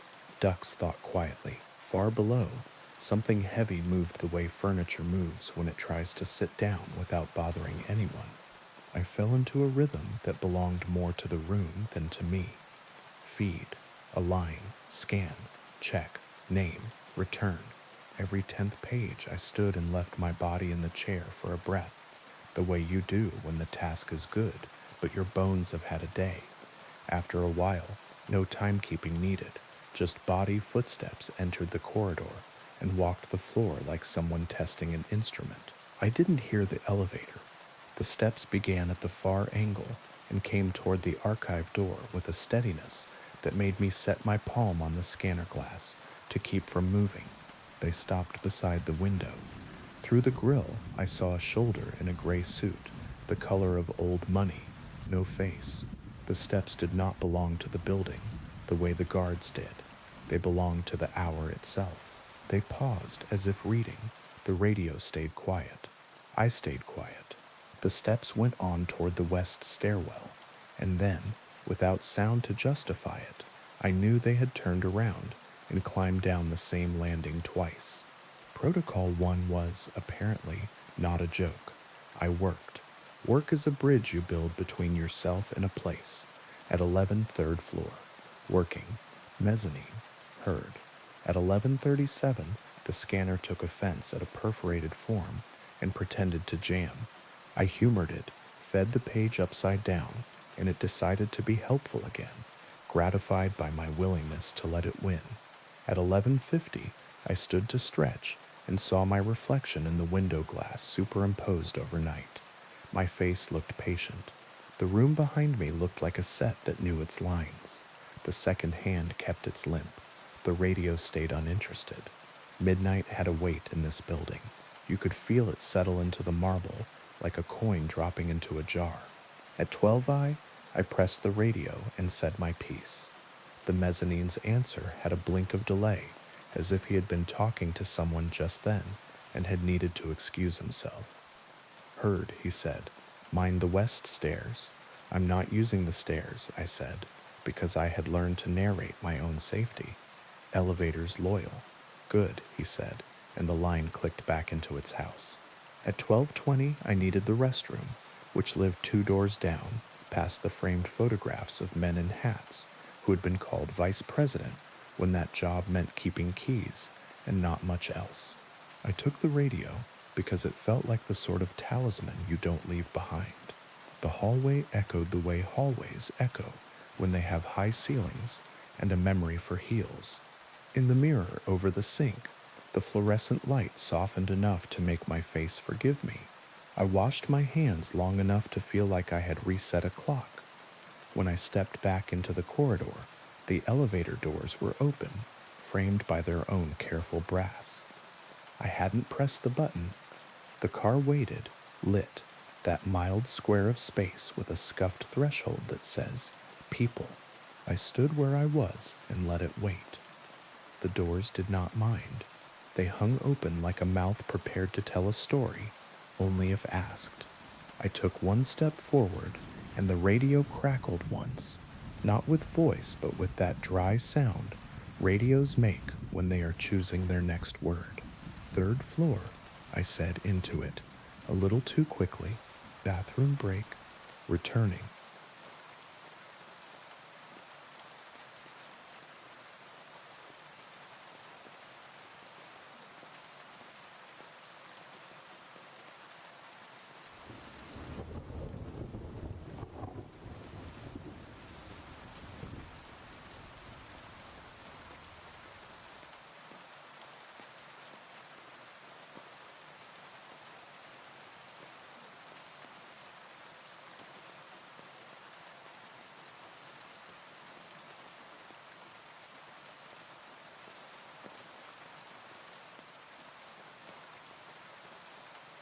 Mezzanine, the guard said.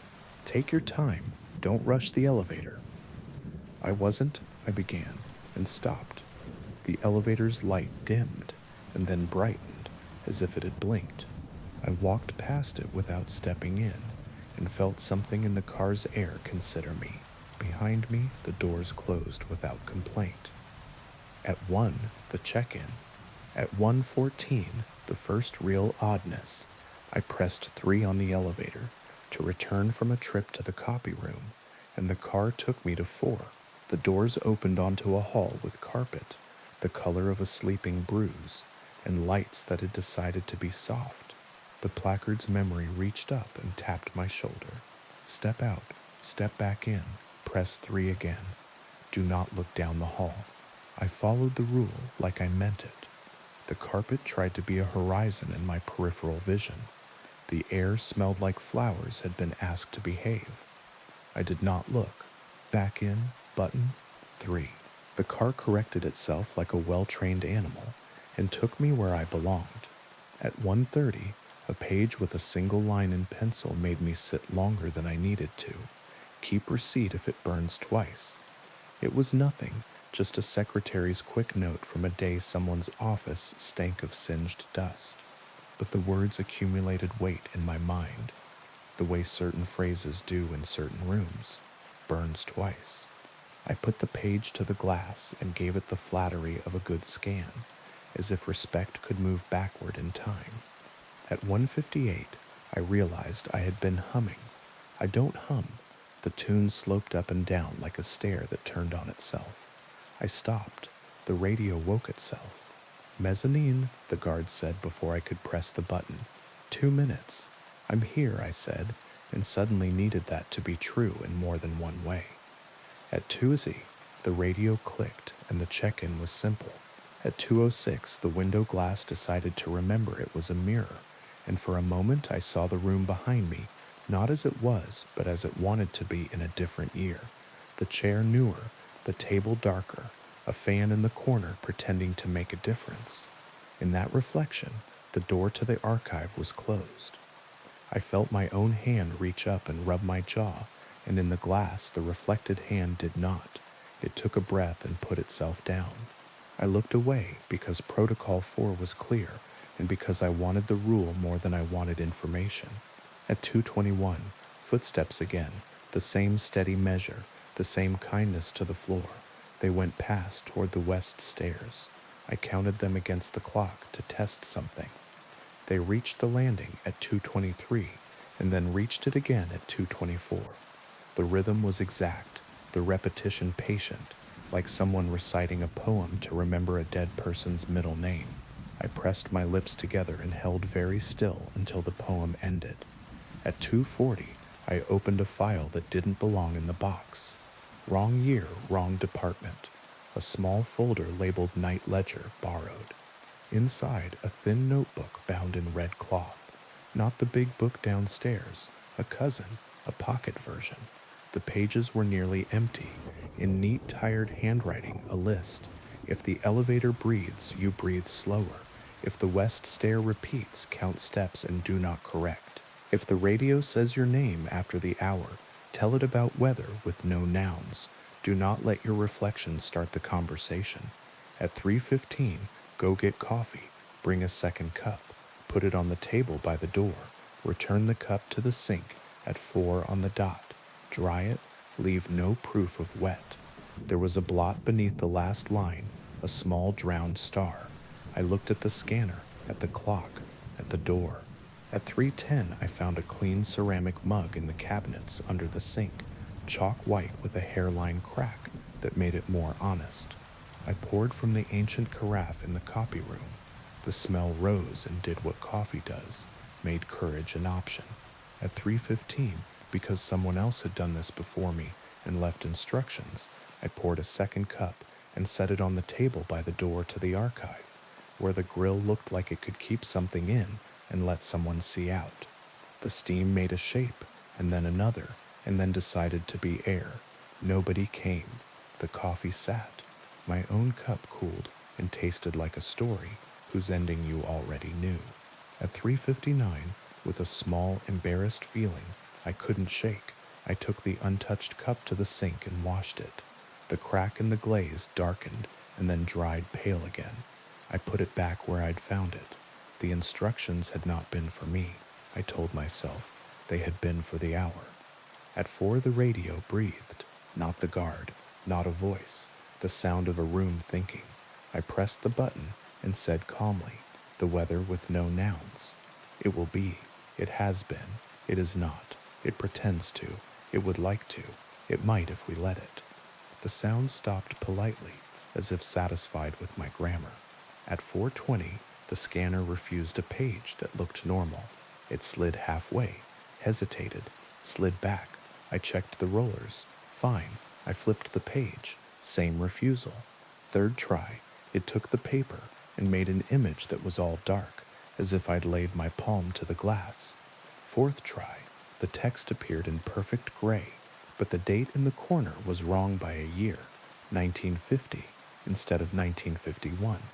I saved it with the name it insisted on, and told myself that nothing prefers to be exact all night long. At 5, wariness came down soft across my shoulders, like a coat offered by a kind stranger. The building felt warm by then, the way old spaces do, after you've been gentle with them. The mezzanine answered crisply at the hour, sounding for the first time like he'd had coffee and let it be coffee. Coming home time, he said. Mind the north doors. Copy, I said, as if the word could hold me upright for the last hour. Protocol 5 circled in my head, neat and final. Boxes to the cage, sign out exactly as I signed in. North doors. The scanner was suddenly eager to please.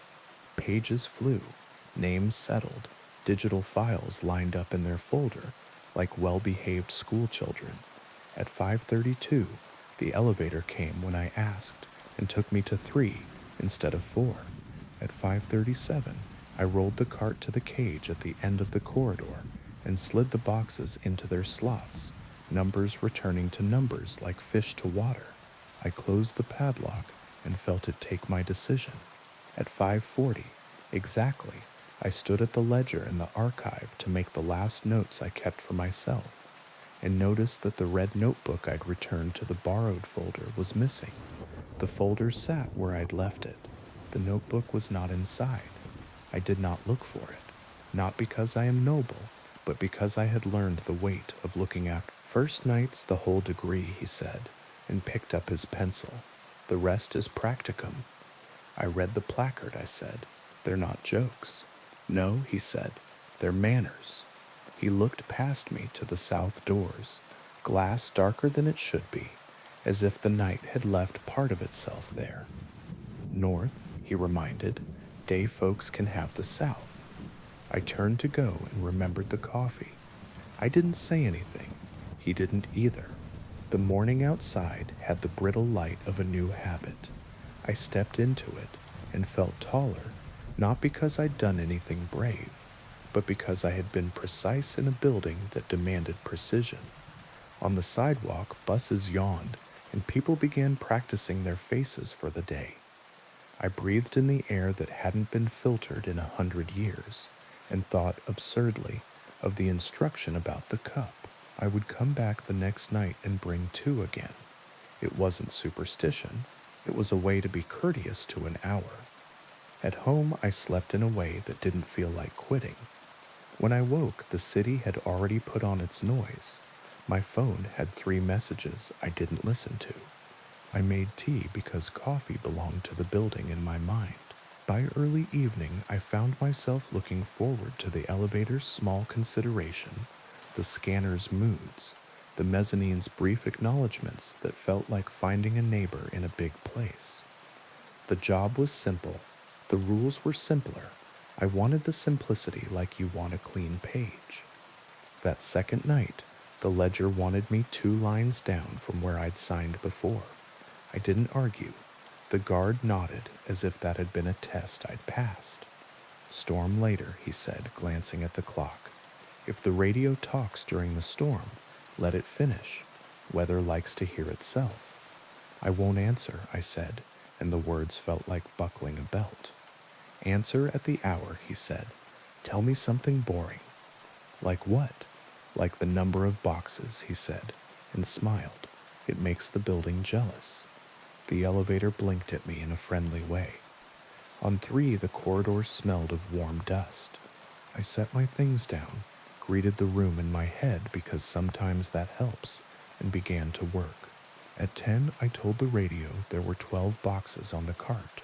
The mezzanine said, heard, and the shelf across from me creaked as if it would have preferred a different number. At 11, I said there were 11. At midnight, 10. I was lying to the building courteously, giving it something to want without giving it anything it could take. At 12:40, the west stair repeated itself twice so neatly that it felt like a drum beat. At 1:05, my reflection asked me a question with its eyes, and I answered by closing mine. At 1:30, the red notebook was back in the folder, with a new line in the neat, tired hand. If you bring 2 cups at 3:15, leave 1 near the elevator, he prefers the hall. At 3:15, I left the second cup on the small table by the elevator bank, not in the car, because the rule didn't say in. Steam rose, and the brass trim reflected it like weather in miniature. I went back to work. At 3:59, I collected the cup, its surface marked with the faintest ring where a lip had been, though no lip had been there. I washed it without looking for proof. I dried it thoroughly. I put it back on the shelf where cups rest and pretend to be ordinary. At 4:40, the building gently, a big cat turning over in sleep. The radio spoke my name in a voice that sounded like the mezzanine and a room in rain braided. I told it the number of boxes. It went quiet, satisfied with arithmetic. At 5:40, I closed up exactly as before. At the ledger downstairs, my hand hesitated, just once, because the line that wanted me was not the next one, but the one below it, and I realized the book was keeping time with me, not the other way around. I signed where it wanted. The guard's pencil paused over his crossword. "You'll do," he said. 3 nights is knowing, 5 is belonging. If you leave before 5, bring a receipt, even if it burns twice. I nodded as if that were a thing people said. Outside, morning had set the table again, and I went home to sleep, counting my breaths the way a kind building likes, steady and exact, keeping the small rules that let bigger things leave you alone. The third night greeted me like an old habit. The bus ride blurred by in pieces of streetlight, and I stepped onto the Whittemore and glass sidewalk before the hour had fully darkened. The limestone looked softer than it had the first night, as if the building had decided to trust me with more of its weight. The guard on the mezzanine barely glanced up. He seemed to know my footsteps now. His blazer hung on the hook, the same dignified tilt, as if it had always belonged to the wall. "Ledger?" he said, pencil in hand, voice steadier than the night outside. The book waited open on the marble table. The line below my last entry was already thirsty. Paper grain angled toward my pen. I signed where it wanted. The ink darkened in an instant, obedient. The guard's pencil scratched across his crossword, a sound of mild approval. "Storm cleared," he said. "The building will try something quieter tonight. That's when people make mistakes." "Quieter is harder," I admitted. "Always," he said, not unkindly. "Noise tells on itself. Quiet waits for you to tell on yourself." I pocketed the keycard and pressed the elevator's brass button. The car came promptly. No hesitation, no tricks. The placard by the door had begun to shine in my memory without needing to look. West stairs between midnight and 3. 4th floor, radios at the hour. Reflections not your business. North doors only. Rules as clear as prayers, as sharp as warnings. At 11, the radio clicked. 3rd floor, I said. 2 boxes down. Mezzanine. Heard. Count them again. I counted aloud into the radio. 10 remaining. Good, he said. The building wanted a different number. The line went quiet. My skin prickled. I looked at the boxes, counted them silently. 10. They hadn't moved, but for one instant, I thought I could see their shadows stacked a little differently, taller, as if a hand had touched them when I wasn't watching. I wrote the number in my notebook, a small defense against doubt. At 11:20, footsteps, not the measured kind I'd heard before, but light, quick, like someone pacing to keep awake. They stopped outside the door. The grill framed nothing but shadow, but I felt watched. A whisper followed, not words, but the shape of breath forming in tension. My throat tightened. The rules repeated in my mind. Radios at the hour, not before. I didn't move. The whisper lengthened, testing the silence, and then withdrew, footsteps fading toward the stairwell. I exhaled only when the building exhaled with me. At 11:55, I stood stretching. The window glass was black with night. My reflection blurred across it. My face pale, my hair pulled back. I avoided my eyes, remembering Protocol 4, but in the glass my reflection's hand lifted when mine did not. It tapped the sill 3 times like a code. I froze. My real hand remained still at my side. The reflection smiled faintly, then vanished into the black. I stepped back, breath shaking, and turned to the radio, waiting for the hour. At 12, third floor, working, boxes accounted, mezzanine, heard, the guard said, though his voice carried a rasp as if he'd been running. Don't look at the glass tonight. I didn't, I said. That's why you're still answering. His tone made no room for misunderstanding. The storm of the night before had gone, but the quiet was sharper, more insistent. I scanned pages, forcing my eyes to the text, my ears to the radio's silence. Every tick of the clock felt like a test. At 12:40, the elevator chimed softly in the hall. Though I hadn't pressed the button, the doors opened with a sigh. I stayed at my table, pulse quick. The air shifted, like the car had exhaled a breath it had held too long. Then the doors closed, slow and disappointed. I let the silence rebuild itself. At one seft of the radio, third floor, I said, 7 boxes remaining. Mezzanine, heard. Weather? Clear, I said. Not for long, he answered, and the radio clicked out. At 1:14, the scanner stopped. Its screen flickered, black, then pale green. Lines of text scrolled where the claim form should have been. The words were mine, my own notes, my handwriting digitized, though I had not written them. They read, keep receipt if it burns twice, return coin when the day wants it, ask it back. The screen went black. My hands trembled as I pulled the page, scanned again, and this time it behaved. I saved the file quickly, as though speed could undo what I had seen. At 1:30, the red notebook appeared again in the wrong folder. Its page had gained another line. If you hear your name before the hour, say the number of breaths you've taken. Nothing else. I copied the instruction into my notebook and returned the red one to its place, though I knew it would not stay. At 1:55, the radio hissed. My name, spoken slowly, like someone tasting it for the first time. My chest tightened. I counted my breaths, steady, deliberate. 132, I said. The hiss faded. The radio was silent until the hour, when the guard's voice returned, calm and ordinary. Third floor? Working. 6 boxes left. Heard, he said. His tone carried no hint that anything had happened. At 2:10, the west stair began again, this time louder, heavier, like boots. They reached the landing, paused, then repeated, over and over, as if the stairwell itself had grown bored and decided to loop a memory. I pressed my hands to my knees, holding still. The sound grew louder, closer, until I felt the vibration in the floor. Then it stopped. The silence afterward was worse than the sound. I counted the boxes again, just to hear my own voice. At 2:30, the reflection returned, not in the window, but in the scanner glass. My face upside down, staring at me with eyes that didn't blink. I closed the lid gently, covering it.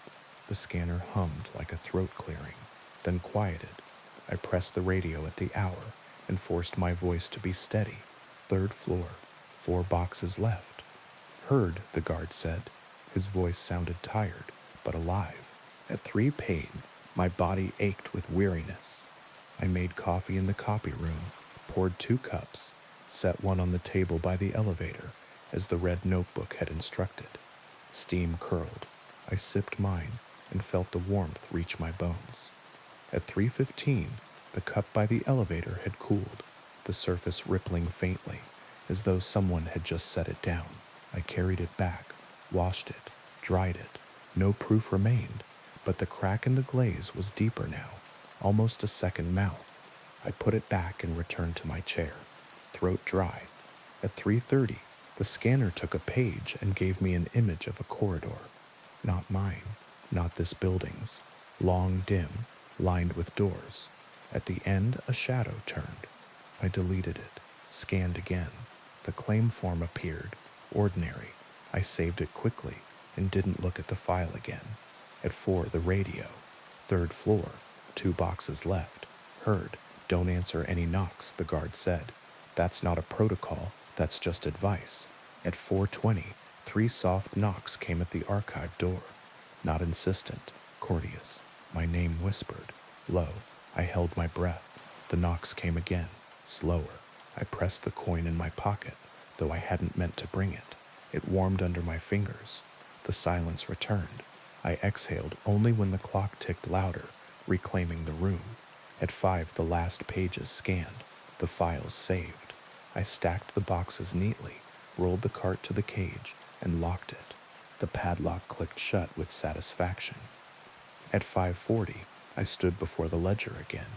My hand hesitated. The line it wanted was 2 spaces down. I signed there. The ink bloomed like a bruise. The guard watched me from above, pencil idle. 3 nights is knowing, he said. 5 is belonging. You're at knowing now. The next 2 will decide which way it goes. I nodded, though my throat felt thick. And after 5, the building remembers you, he said. It doesn't forget. The doors opened. The morning light poured in, pale and forgiving. I stepped outside, the rules circling in my head, and thought of the notebook's line, ask it back. I wondered if I had the courage. The 4th night began, before I even reached the doors. I knew it because the air outside Whittemore and Glass felt different, as though the building had unbuttoned part of itself to see if I'd notice. The limestone glowed faintly under streetlight, less a surface than a face waiting for recognition. The guard on the mezzanine raised his eyes when I stepped inside. His pencil hovered over the crossword, but hadn't committed to a word. Ledger, he said, though his tone carried weight tonight, heavier than the first 3 nights. The book waited for me on the marble table, its cover open, pen resting diagonal like a compass needle that already knew my direction. I placed my name 2 lines down from where I thought I should, and the page accepted it without protest. The ink shimmered faintly in the lobby light, as if the paper were rehearsing its own echo. The guard studied me for longer than usual. 4 nights, he said. That's a threshold. If you cross it polite, you might find belonging. If you cross it careless, you'll find something else. What's on the other side? I asked, though my voice cracked. He shook his head, not refusing to answer, but letting me know the question wasn't mine to ask yet. North doors don't forget, he said. And if the radio tells you something about yourself you didn't know, don't argue, just nod. I didn't like that rule. He didn't care if I liked it.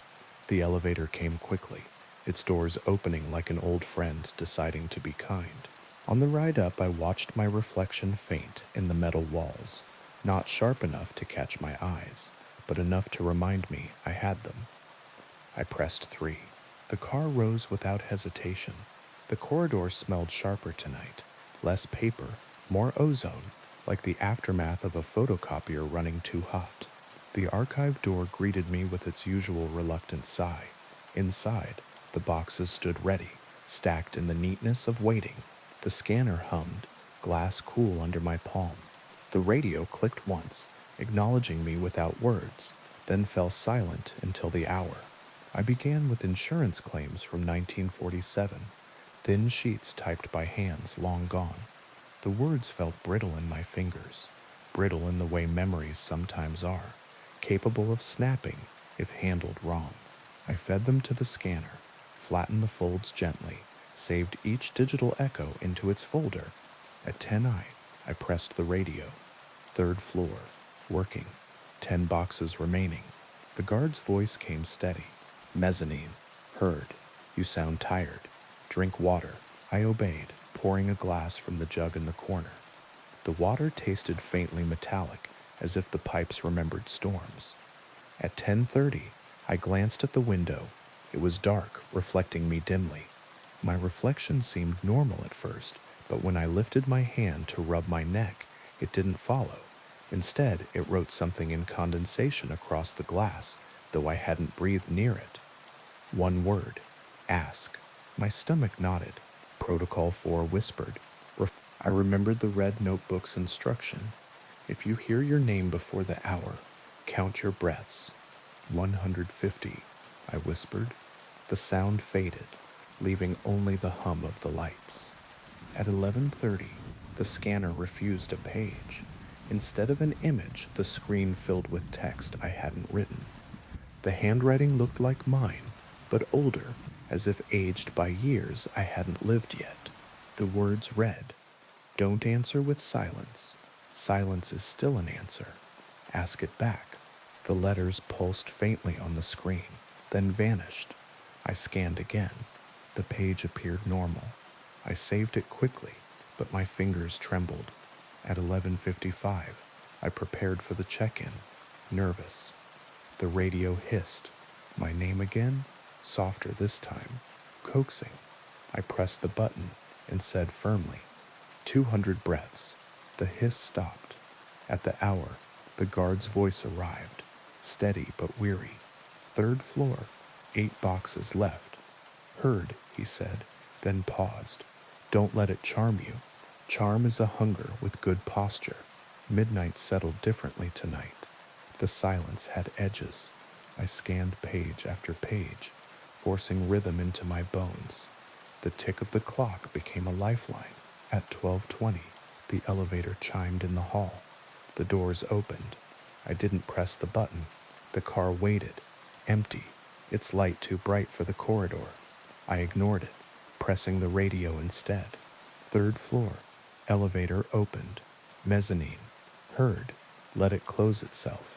It did, reluctantly, as if disappointed in me. At 12:40, the window reflection returned. This time it didn't mimic me at all. It simply stared, its eyes darker than mine, its mouth set in a question I couldn't hear. I turned my chair so the window was behind me. The reflection could have all the staring it wanted. At 1, the radio. 3rd floor, 6 boxes remaining.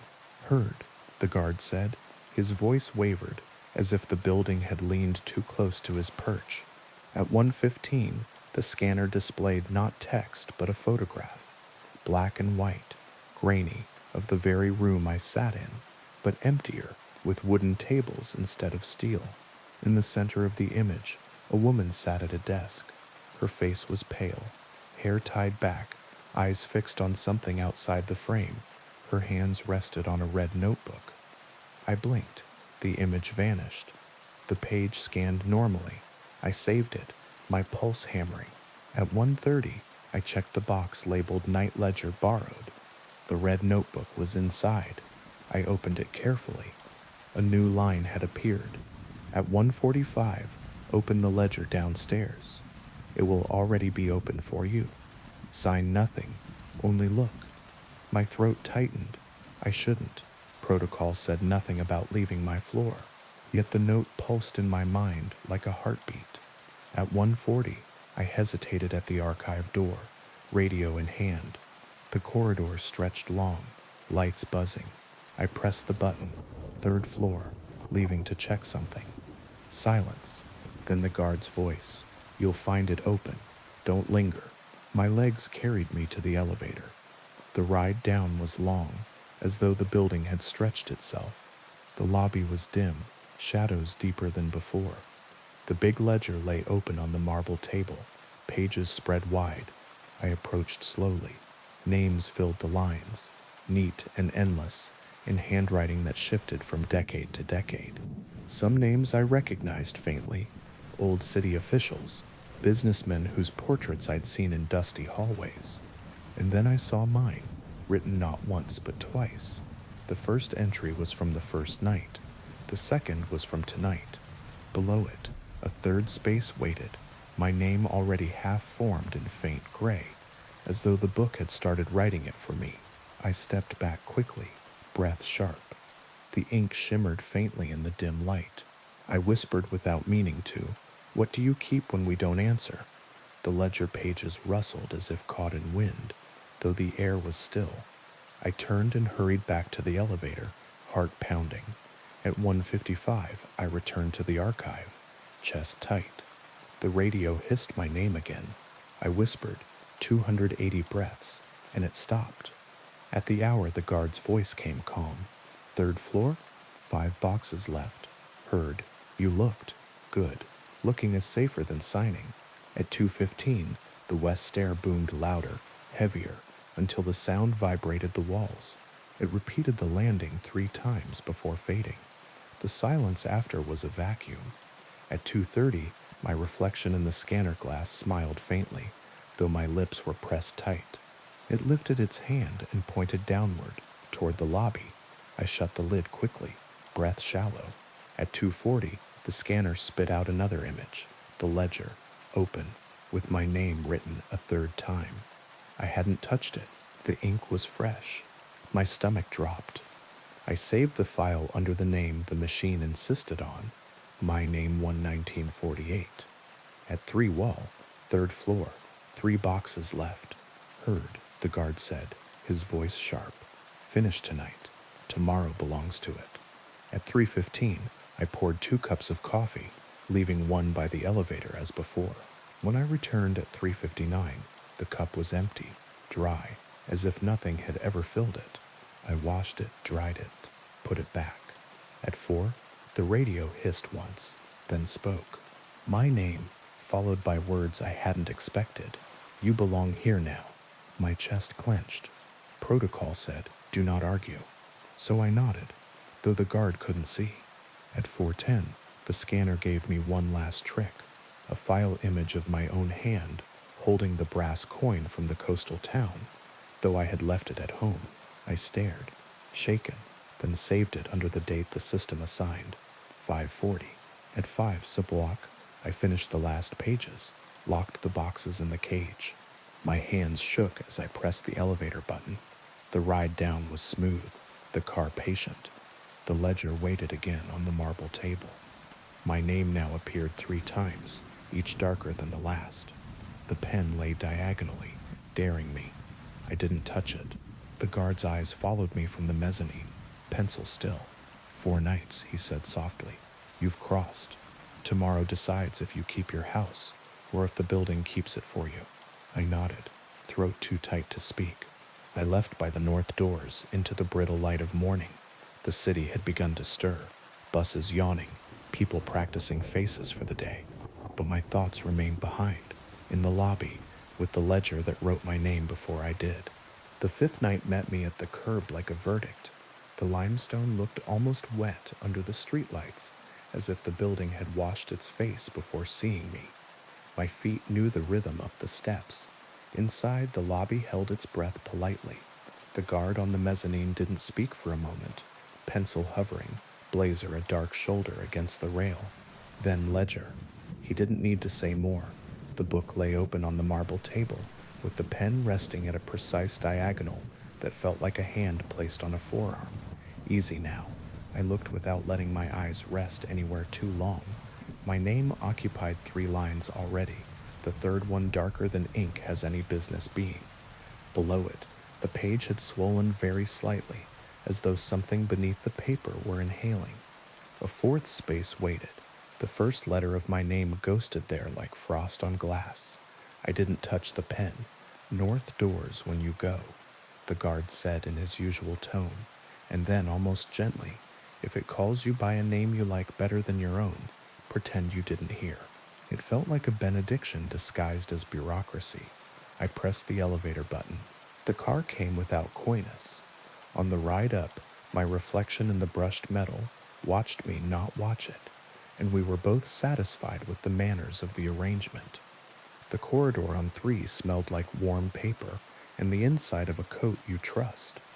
The archive door sighed me in. Boxes, 6 neat spines of work. The scanner quiet, glass cool as a truth. The clock on the wall held its second hand like a baton, insisting each beat be counted and none be dramatized. The radio clicked once, a courteous throat clear for the hour to come, and slept again. I began. Sometimes work is the rope you throw yourself. Forms from 46, 47, a hailstorm's tally, a recovered safe, a basement flood that read like a confession. Flatten, feed, smooth, scan, name, save. 10 minutes in, my body remembered the order and took it from my worried mind. At 10, I pressed the radio. 3rd floor, working. 6 boxes remaining. Mezzanine. Came steady. Heard. Drink water. Keep your count. I obeyed.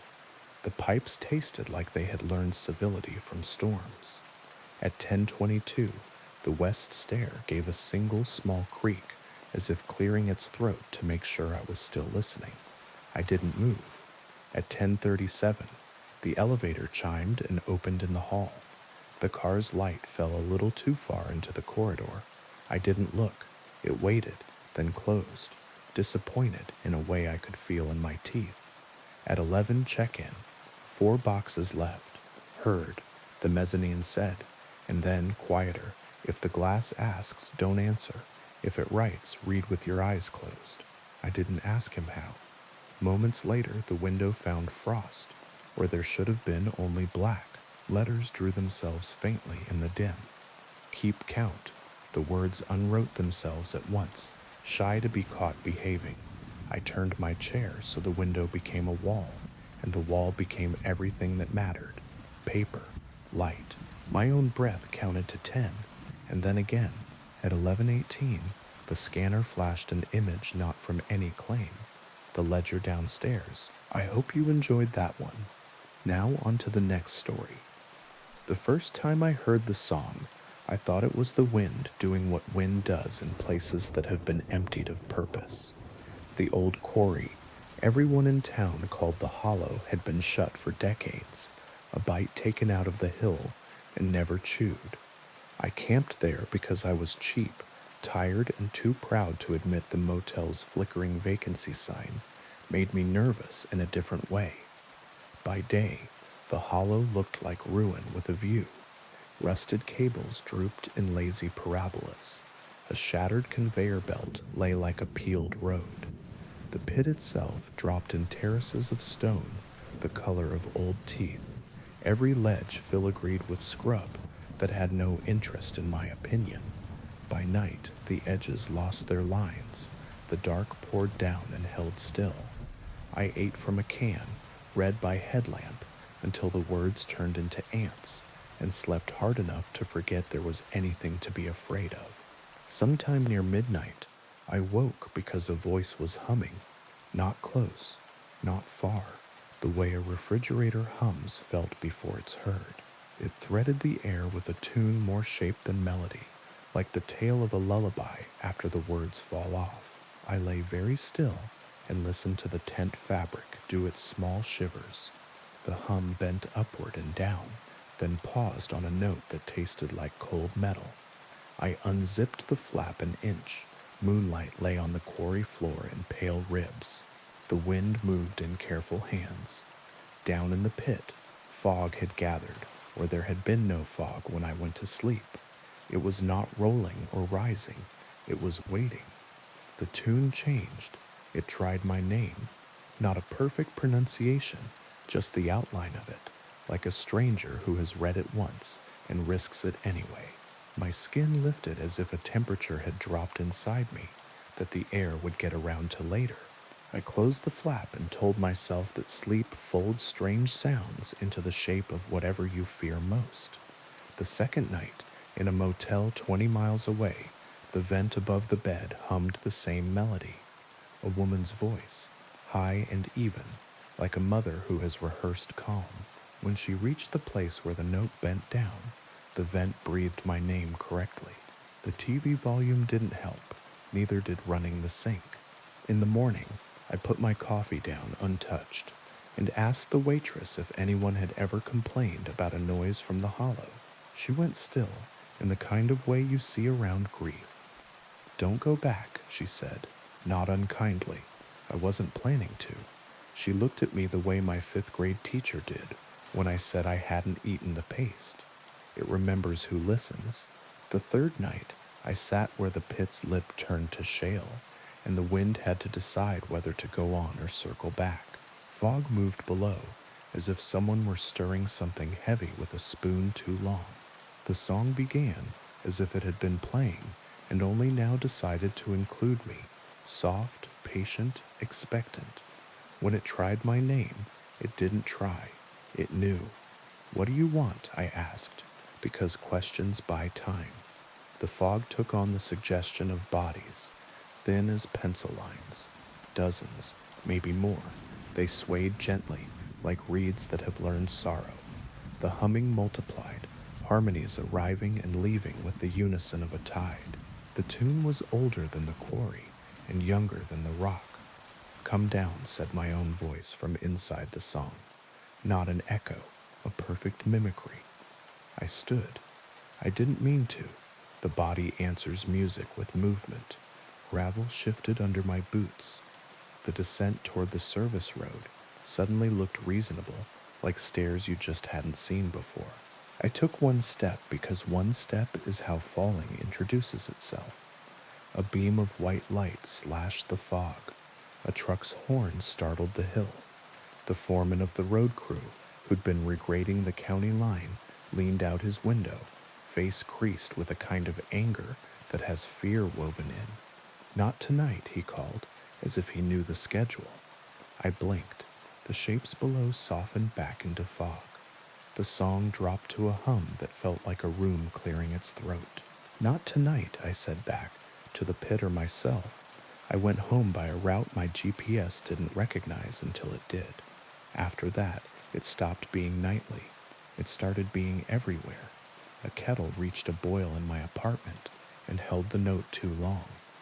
The elevator in my building found a frequency I hated. A woman on the train hummed under her breath, a melody that made me stand between cars for the rest of the ride. No matter where I went, the same cadence threaded the day. Up, down, hold, my name, a plea that wore politeness like clothes. I avoided sleep and then wanted it desperately. I smiled too wide while people talked. I began to look at storm drains as if they were mouths. The voice in the vent grew bolder. I taped a towel over it, and it hummed through cotton. I put my head under a shower, and it built itself from the water. I asked the town historian, because historians sometimes say the wrong thing and save your life. He used words like script and company store and accident, then shifted to softer ones: collapse, widows, unrecovered.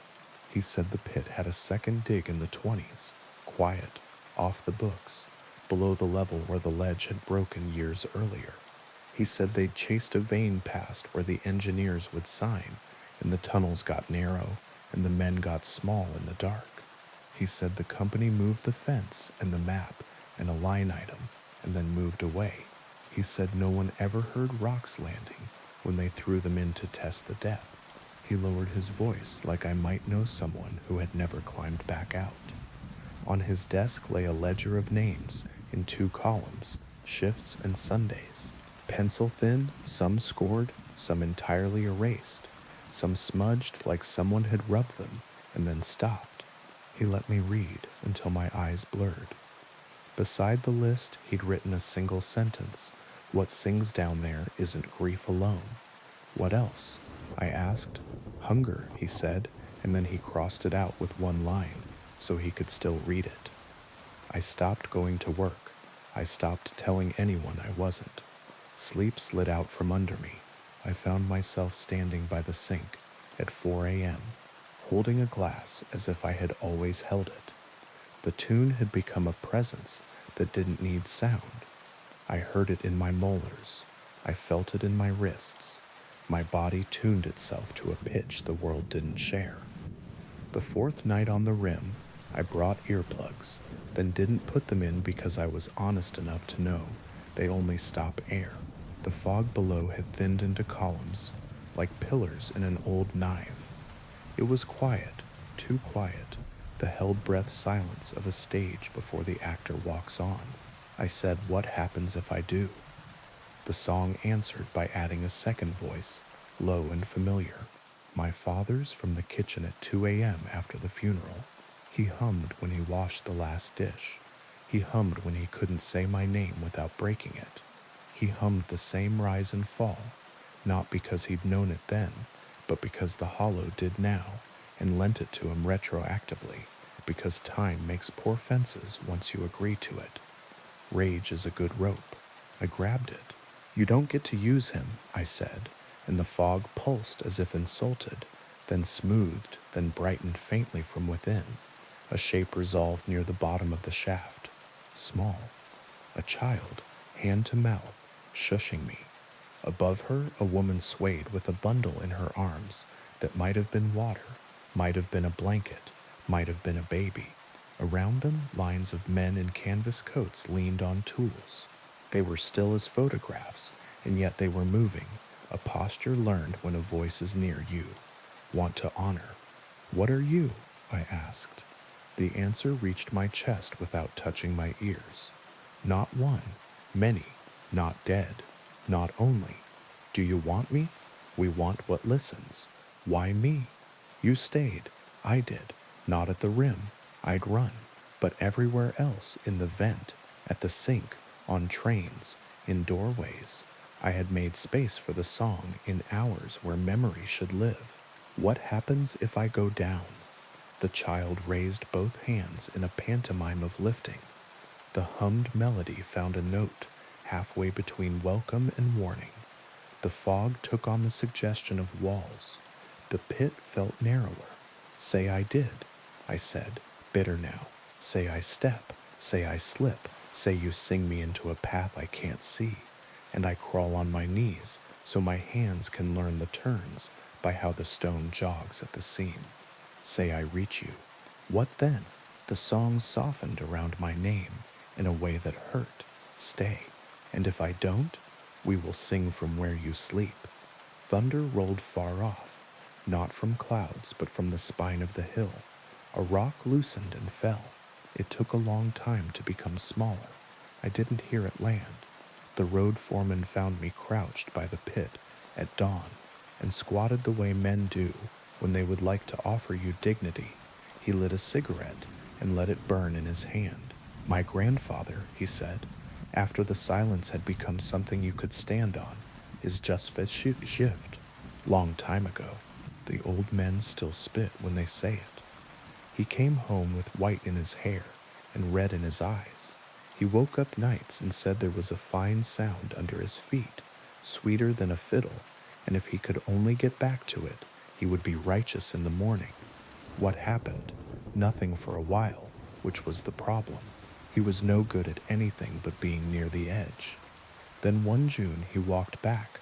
Folks watched him go and practiced the story of how they tried to stop him. He didn't fall. The foreman pinched ash into a small, neat pile on the gravel. Not exactly. What do you do when you hear it? I asked. Pour coffee, he said. Walk away from anything that rhymes. Don't hum to yourself, not even happy. A song's a hook looking for a jaw. I laughed, then cried, which are the same motion with different names. I think it likes me. It does, he said, kindly and without comfort. It likes everyone it can make a chord from. For days I practiced forgetting. I slept with a loud fan. I left the TV on an infomercial at volume 3. I practiced speaking aloud to my plants in ways that did not sound like a tune. When the vent sighed, I put on rain sounds and refused to notice if they found a key. I walked city blocks that had corners. I stood in crowded places and let other people's noises press in. The song learned my schedule and went looking for paces I had not worn yet. It found the laundromat at 3 a.m., where machines do a kind of whale song if you let them. It found a stairwell that multiplied footsteps. It found the second stall in the bathroom at work, where a crack in the tile made a reed sound when the door closed. It is hard to unteach your ears. It is harder to take the voice in your head that says this is for you and tell it, not tonight, and then not tomorrow, and then not again until tomorrow grows a rind. The last time I went to the hollow, the air over the pit was very clear, the way air gets after a storm chooses elsewhere. No fog, no suggestion of bodies, no sound. The quiet was bigger than my name. I sat and hung my legs over the drop like an idiot at a swimming hole. I spoke in prose. I recited recipes. I said the alphabet in threes. I told the quarry the names of my teachers in order. I told it the worst and smallest things I'd done, the petty meannesses that collect like grit in the bends of a life. I did not sing. At sunset, when the sky went bruise-colored and the first bat practiced the shape of a turn, A note rose from below like a hand. It was wrong, off by a hair. I didn't look down. I stood and stepped back, and then back again. I didn't run, because running is a rhythm, and rhythms are roads. I moved to a place with traffic and bad saxophone on subways, and neighbors who play two-note doorbells. I kept my windows open so the street could fill me. I learned other sounds. I hummed nothing. I listened to talk radio, to sports, to my idiot upstairs neighbor who screams laughing at 2 in the morning. My father's voice stayed where it belongs now, on the other end of a saved voicemail I won't delete. When the kettle catches a certain pitch, I lift it off, let it cool, and set it back down sideways so it will remember to be water. Sometimes, in the middle of a crowded day, a truck backing up will hit the interval just right, and my mind will walk to the edge. Sometimes I wake and hear the vent breathe one note too long, and I put my palm flat to the wall and tell it a list of groceries until the list runs out of tune. Sometimes I hear my name from a mouth in a room I'm not in, and I say, "Not tonight."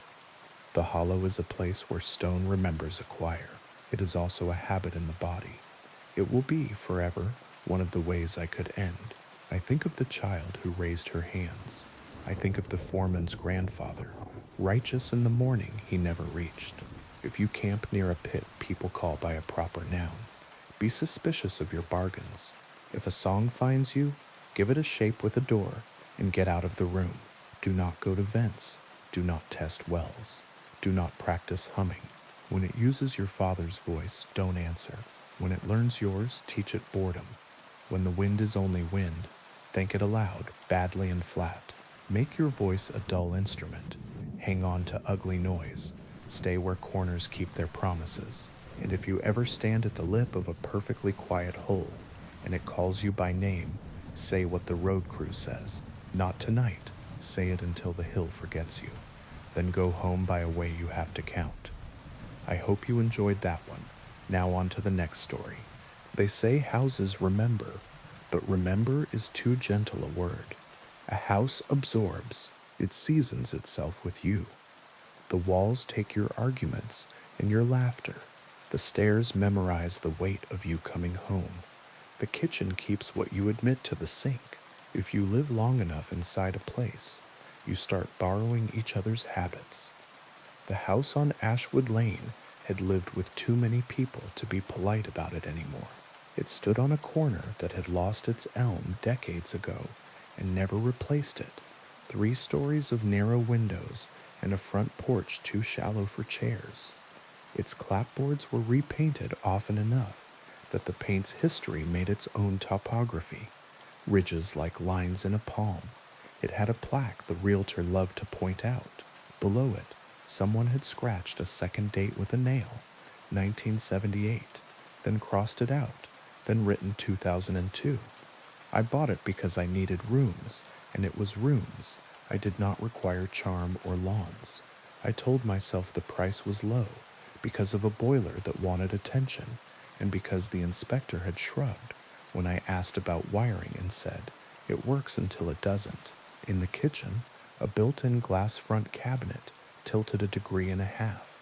In the entryway, a transom window stuck halfway open as if it had been mid-sci for years. The floors sloped together stubbornly toward the center of the house, as if the building were gathering itself for a point. I moved in on a Thursday with 4 friends and a rented truck and the kind of jokes people make when stairs push back. The house accepted the boxes with a patience it had learned from decades of boxes. It watched us without malice. It waited for us to leave. That first night, the bedroom door opened at 3:12 a.m. The room had been warm when I fell asleep. The air that came through the door had the temperature of hallways. A draft, I told myself, then wondered why drafts knock. I lay still, bare feet padded around the bed.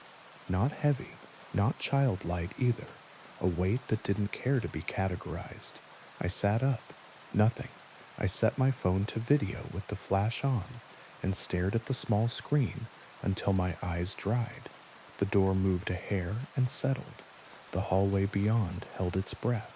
In the morning, small handprints smudged the wall opposite the bed, 4 fingers and a thumb, precise as stamps, the color of dust.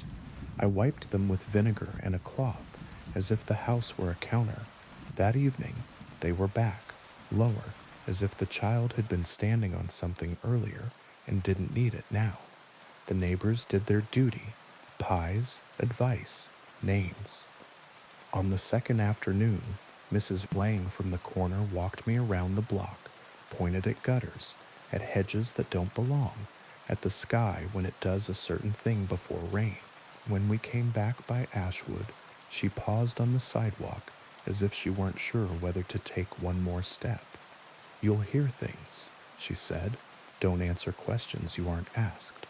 "What kind of things?" She made a small shape with her mouth that admitted the existence of a list, and then closed it. "Open your windows in winter once in a while. Houses need to breathe. Same as people." She patted my arm as if I had delivered good news, and crossed the street without looking. At night, the house breathed on its own. Heat ticked in the registers. The upstairs bath pipe shuddered with the ghost of water.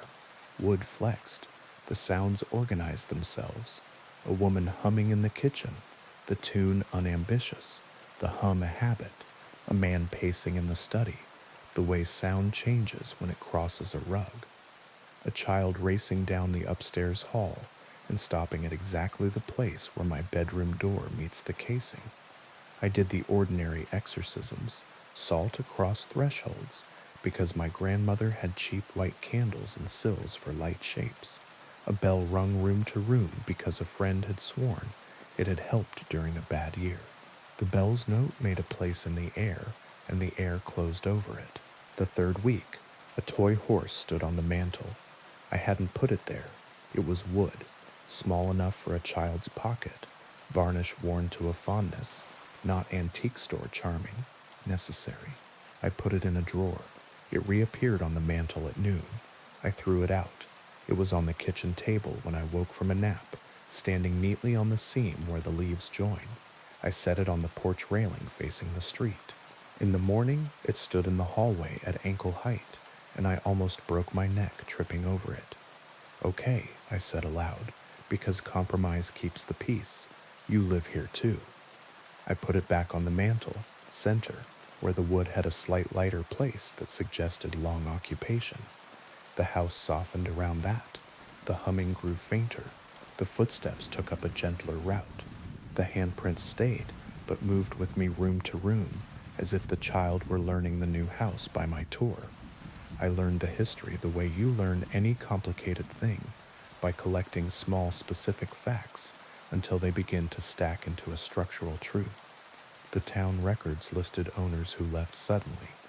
One family had defaulted 3 months after a baby's funeral. Another had sold at a loss right after a fire that never fully scorched a wall. An electrician's widow had signed the deed with a hand that made careful schoolteacher loops. She died in a smaller house across town 6 months later. In a microfilm of a 1931 paper, I found a 2-inch article. "Local girl drowns in well. Mother inconsolable." The address was mine. I avoided the well. It had a lid someone had secured with rope, and the rope was older than my parents' marriage. I left it older. It is one thing to know a house holds its old weather. It is another thing to wake in the study with a revolver in your hand. The barrel was cold and oiled. The weight was the kind of truth you can tell in the dark. I was not seated where I had fallen asleep. I had not come down the stairs. The chair knew me anyway. The clock that had not worked since I moved in ticked solemnly. A whisper behind my ear, that complicated space between house and head, said careful and kindly, "It doesn't hurt for long." I set the gun on the desk and stepped away. The wood moved under it. I blinked. The gun wasn't there. The desk had a small dent where a heavy thing had rested often. I called a friend and asked if she would sit in the kitchen with me a while.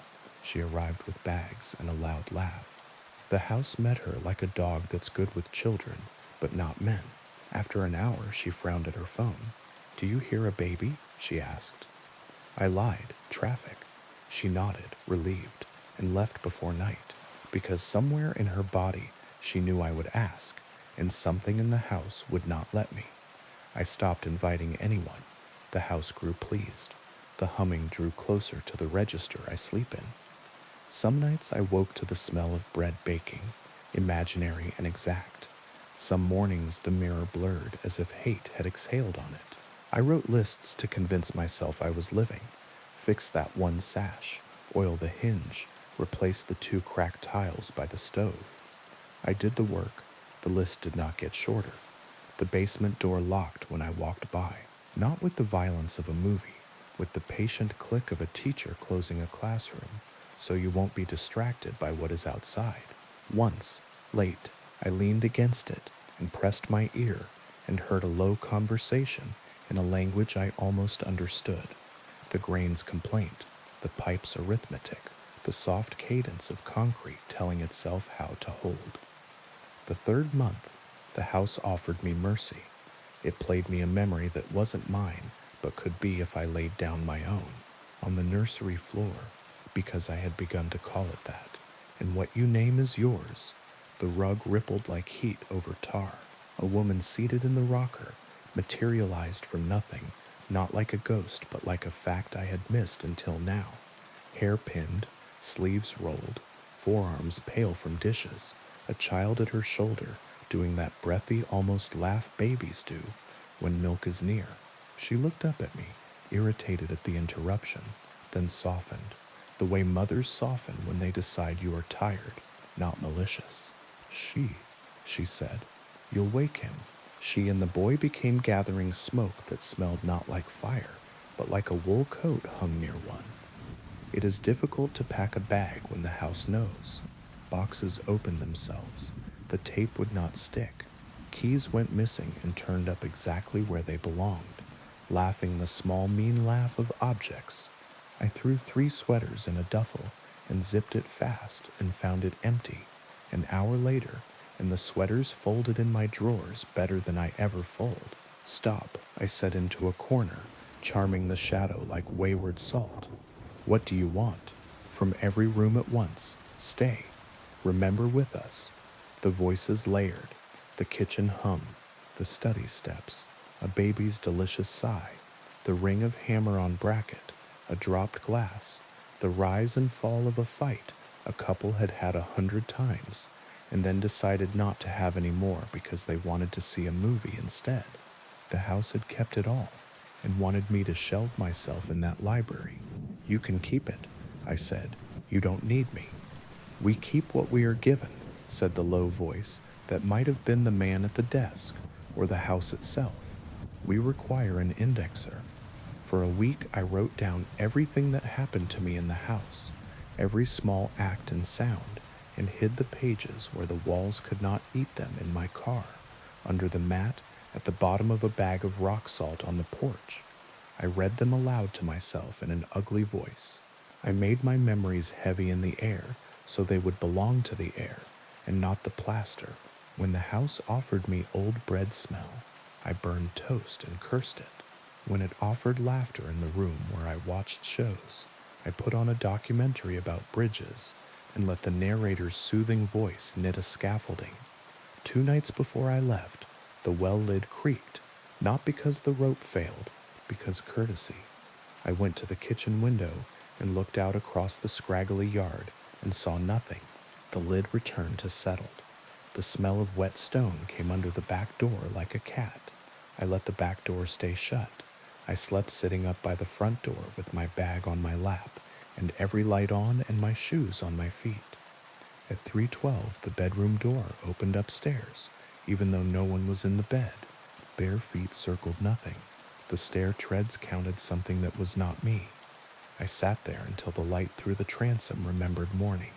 I left at noon with the help of 2 men who did not ask questions and did not look up. I did not lock the door. I left the toy horse on the mantel, centered. I told the house in a normal tone that I would not say goodbye. It likes closure too much, it would have used it. I stayed with a friend across town for 6 weeks. The first week, my sleep came back like a stray, skittish. Then, sure, the second week, I woke to the smell of bread and left the apartment and walked the block until it was gone. The third week, my phone recorded a voicemail of empty air from my own number, 4 full minutes of the sound a room makes when it is waiting. I deleted it with clean hands. Mrs. Lang watched my lights not burn and delivered gossip the house could not eat. The new buyers were a couple with money and a fondness for crown molding. They brought a designer. She lasted 4 days and left with a cough. The couple closed anyway and hired a contractor who shook his head and unshook it and began. A month later, at Lemon Light, an ambulance came, then left without its siren. Not dead, Mrs. Lang said softly on the phone, as if the house might be listening on both ends. Not his blood. I hired a lawyer to unwind the sale. I paid to get nothing back. Money is a ritual. The house respected it. On the last day, I went to pick up mail that had insisted on finding me there. The porch boards gave under me, the way old bread does under a knife. The front room held its furniture-shaped air. The mantle, of course, held the horse. I didn't touch it. I set the mail on the floor. I said aloud into the corner of the ceiling, I lived here. I declined to be filed. The transom exhaled. The upstairs hall counted. The kitchen made the sound of a chair sliding back. A child's handprint smudged at knee height on the door frame, fresh as breath on glass. I pulled the door shut behind me. The lock clicked the way it does when a house locks you out of kindness. In my new apartment, flat floors, sullen radiator, windows that stick in summer, I keep nothing I would cry over losing. I buy bread at the bakery and hand the bag to the air. Here, if you want to smell it honestly. I keep a wooden horse in a drawer that has never opened itself. It is not the house's. I carved it badly. The varnish is uneven. I take it out sometimes and set it on the windowsill to look at the street. It looks pleased by cars. When I wake at 3:12, and sometimes I do, because the body is a calendar, I listen to the hallway breathe. I tell the door its hinges are doing fine. I say the names of the people I love in a flat voice that makes nothing of them except fact. I open a window in winter so the place can remember that air goes both ways. Houses want you to stay because they are made of staying. Some want you to remember because remembering is how they keep whole. Some want to be told off like dogs, then fed like cats. Some want you. If yours begins to arrange its kindnesses into a net, cut holes in the pattern, laugh on purpose at odd hours, say ugly prayers, eat at the sink, let the neighbors' voices in, make the walls put up with your bad singing, even when you don't sing. If you go by Ashwood Lane, the clapboards will be a new color that isn't new. The couple will smile with tired eyes on their porch and say the work is coming along and the work will never be done. If you go at lemon light, the upstairs window will reflect the sky and then reflect something else and then reflect the sky again. If you look for the toy horse, you won't see it because you shouldn't, because it will see you first. Houses, remember, they keep what they are given. Don't give yours what you can't stand to have replayed. And if a door opens at 3:12, don't say who's there. Say not tonight. Say it like you mean to live somewhere with ordinary air. Say it again if the house is kind enough to ask nicely. I hope you enjoyed that one. Now on to the next story. The highway ended 5 miles ago, but the road didn't. On the map, it stops at the county line, like a sentence clipped mid-word. Out here, it just keeps going. A pale ribbon you can mistake for a river if you're tired. And I was so tired the lines in the asphalt shivered when I blinked. The radio had gone to static and then to a low hiss, as if the car itself were breathing. I rolled the window a crack to let the night in. It came quietly, the way a cat decides a lap is a country it can govern. I wasn't supposed to be here. The GPS lost me an hour back and never admitted it. Continue straight, it told me, and then forgot what straight meant. The last sign I'd passed had a word I didn't recognize, and a distance that shifted when I looked too long. I told myself it was a prank. People steal signs all the time, swap them, repaint them, turn the arrows for fun. Except no one does that this far from a town, and if they had, the sign would have looked handled.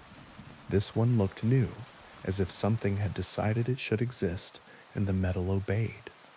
The road narrowed, then widened a little, then did that trick where it feels like it tilts even when you know it doesn't. The headlights ate what was ahead and spat it behind, and I stared into the part between like it might confess something if I held its gaze. It didn't. The night kept its privacy. When the girl stepped into the beams, I braked so hard the seatbelt bit. She was young, 20 maybe, a denim jacket over a white dress, bare legs goose-pimpled from the kind of cold that finds the bones first. Her hair hung dark and heavy, as if she'd just come from water. She didn't wave. Hitchhikers wave. People who need help reach. She simply stood there, one hand by her side, the other slightly raised, not to flag me down, but to keep her balance against something I couldn't see. I rolled forward until I was even with her, window down just enough to make it a question. "You okay?" I asked because I am a person who tries to deserve the stories I tell about myself. Her eyes lifted slowly, not because she was weak, but because the night is a weight, and she had been carrying it a while. "Can I sit?" she asked, calm, like asking for a glass of water. I unlocked the door. She got in and buckled up with careful fingers. The belt lay wrong across her chest for a second, and then remembered how to be a belt. "Where to?" I asked. "Home," she said, the way small children say the word when they mean not a place but an ending. "Where is home?" I asked. "Just keep going," she said. "You'll feel it." Some people talk to fill spaces. She talked like she was building them. The car took the road like a hand taking a pulse. We passed a stand of pines so tight they looked like hair. The air smelled like rain that hadn't decided to fall. The radio hissed and then cleared for one brief moment, and a song I almost recognized whispered the chorus, and then was gone, as if the frequency had been a door someone shut out of politeness. "You shouldn't stop," she said after a while, not looking at me. "I stopped for you." "That's different." "How?" The odometer counted in a lazy way, as if it too had decided to be patient. At a bend where the scrub turned to open field and the sky took a breath, a figure appeared at the far lip of the headlights. A man this time tall, long coat, hat brim low. He stood in the lane like an apology. I eased the wheel to give him room and the car obeyed, but my hands didn't move much. The road had its own ideas.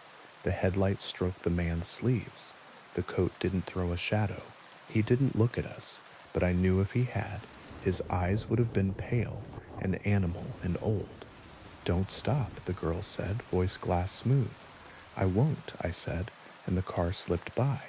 In the mirror, he was closer than made sense, then gone, then only the suggestion of someone who had once known how to stand still. "How far?" I asked, keeping my voice level because calm is a spell.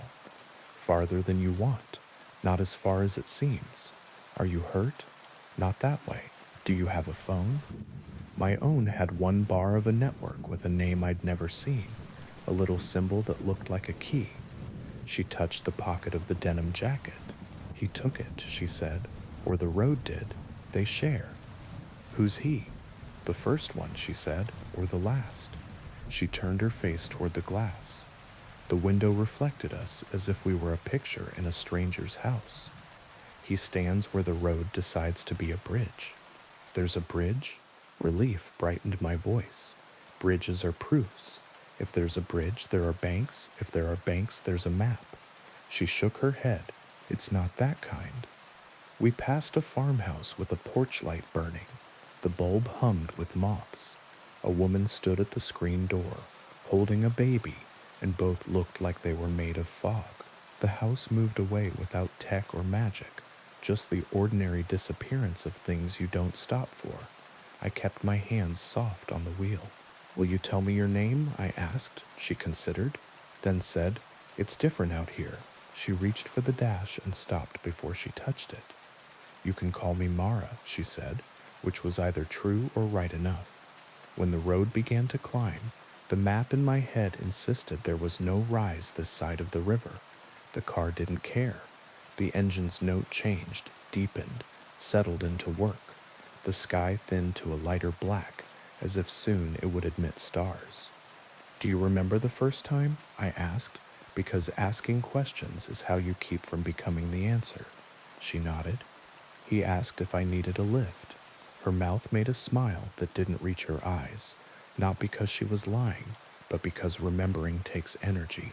He said he was lost. I said me too. He said his name was whatever I needed it to be.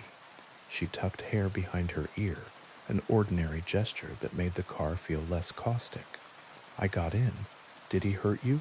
He was very kind, she said. He didn't put his hand on my knee. He didn't ask me where I was coming from. He didn't make me listen to his music. That's not an answer. Her fingers tightened on the seam of the seat. Kindness is a tool, she said softly. You can make anything with it if you don't mind what it builds. Did you get out? I asked. The door opened, she said. I stepped onto the same road I'd stepped from, only it wasn't the same because now it knew me. Wind pressed its cheek against the car. The speedometer sat steady, needle at 53, the number you pick if you're pretending not to hurry. Dust rose under the tires and settled as if reconsidering. How long have you been riding? I asked. She tilted her head, listening to something beyond my hearing. Since the county changed its name, she said. Since the river lost its syllables. Since the first sign painter forgot how to spell home. You look 20. Some roads are merciful that way, she said. They keep you the shape you were when you made the wrong choice. It helps them tell the story right next time. We fell into a silence that wasn't empty. The car's interior made small sounds, the whir of a vent, the tick of a cooling thing that shouldn't be cooling yet, the thin creak in the steering column I had been telling myself to get checked. The night outside offered insects in small private choruses. Somewhere far off, a coyote set its name to the field, and the field did not disagree. We topped the rise, and the road became a long, straight line, as clean as an oath. In the very center, a shape lay across both lanes like a gift you didn't order. I slowed, habit refusing to yield to instruction. Don't stop, Mara said, sharper now. What is it? Someone's reason, she said. It will be very convincing. I rolled closer. Bags? A tarp? No. 4 cardboard boxes stacked, each one labeled in thick black marker. Photos, kitchen, books, misc, the kind of boxes you carry when you leave the place your body learned how to sleep. They were taped shut, tidy, not crushed. To the right, a lamp lay on its side, shade dented. To the left, a framed picture faced the stars. I recognized the frame. I had one exactly like it, and mine held a photo of someone who had left and hadn't taken their face with them. The boxes were exactly the kind a person can't drive past. I pressed the brake again, not hard, a breath. Don't, Mara whispered, and a second voice, very far away and very close, whispered with her, the voice that lives behind your ear and knows the size of all your nearly. I passed. The boxes slid under the grill and then were not there, and the mirror showed only road and a lamp that wasn't, and stars that were not ready to be stars yet. My hands shook. I wasn't proud. I was alive in a way that tastes like metal. What happens if you stop? I asked. You get out, she said. You carry the boxes to the shoulder. You pick up the frame and wipe the glass with your sleeve. You tell yourself you'll be quick. And then, you are, she said, and also you never are again. The road bent gently left and then made a right that wasn't on any map. I followed. On the far side, a sign with bullet holes spelled out a town's name and then changed it while I looked. The same 7 letters rearranged themselves into other places I'd lived, other streets I'd left behind. I drove through them all in an instant and felt my stomach lurch like falling off a curb. You swear wasn't there before? Home? I asked. Closer, she said, and somehow her voice made the word farther. We passed a little chapel with a bell that rang once even though no one stood within. The sound didn't fade. It folded. We passed a service station where the price on the sign made no sense in any century. We passed a diner with a neon sign that said EAT and EAT until reading it became a hunger. Are there others? I asked because the car felt bigger than two. She nodded. Some right ahead, some behind. Sometimes we see each other and sometimes we don't. That's part of the courtesy. The man in the coat? He waits at the middle, she said. There's always a middle, even on a road that never ends. Why does he wait? To remind you that you are very polite, she said, and that doors are reasons and reasons are doors. How do I get off? I asked. The question a stone, finally remembering it, is heavy. She didn't answer right away. The road presented another test. A deer in the lane, looking straight at us, eyes 2 coins in a fountain. I did not break. The animal didn't move. At the last second, its body telescoped into distance, like a magician's trick, and we passed through the ghost of a decision I might have made. Most people don't, she said finally. They find loops that resemble exits. They turn when the road nods, and they end where the road wants. They call it home because sometimes it is. And you, I asked, have you ever gotten off? She smiled without humor. Once. It felt like stepping out of a moving story. The ground was so sure of itself, I cried. Houses had corners that stayed where you put them.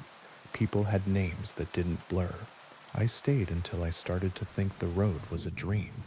Then I woke up in the passenger seat again, with my hand on a belt that didn't fit. How did you leave? The man in the coat, she said. He opened the door on the bridge that isn't a bridge and said, after you, like a gentleman. I said, no thank you. He smiled like a photograph. The door shut. I was home that night. The next night, I wasn't. The sky finally decided on stars. They arrived shyly, 1, then 3, then a scatter like salt from a high hand. The road approved. The car sighed. Ahead, the horizon glowed with the kind of light cities make when they can't help themselves. My chest loosened. Civilization is a story with decent lighting. Is that? I began. It's where you think you're going, she said gently. Isn't that home? It can be. Will it be for you? She looked at her hands, then at the glass. In the reflection, I saw us again. Me, tired, her, 20 forever. The road, patient. It was, she said, once. As we drew nearer, the glow did what glows do on this road. It stepped back. The closer we came, the farther it moved. Always at a respectful distance, like a cat that will let you pet it, but will run if you try to pick it up. I laughed, less because it was funny than because my body needed to choose between laughter and the other thing. I could turn around, I said. You could, she agreed. What would happen? You would meet us coming the other way. The radio cleared again, a different song this time, older, with a voice like polished wood. I reached to turn the volume up. The knob turned itself down. When I took my hand away, the volume went to a perfect level and stayed. The singer told a story about a man at a river who wouldn't cross and wouldn't go back and learned instead to be a tree. I can't keep driving forever, I said.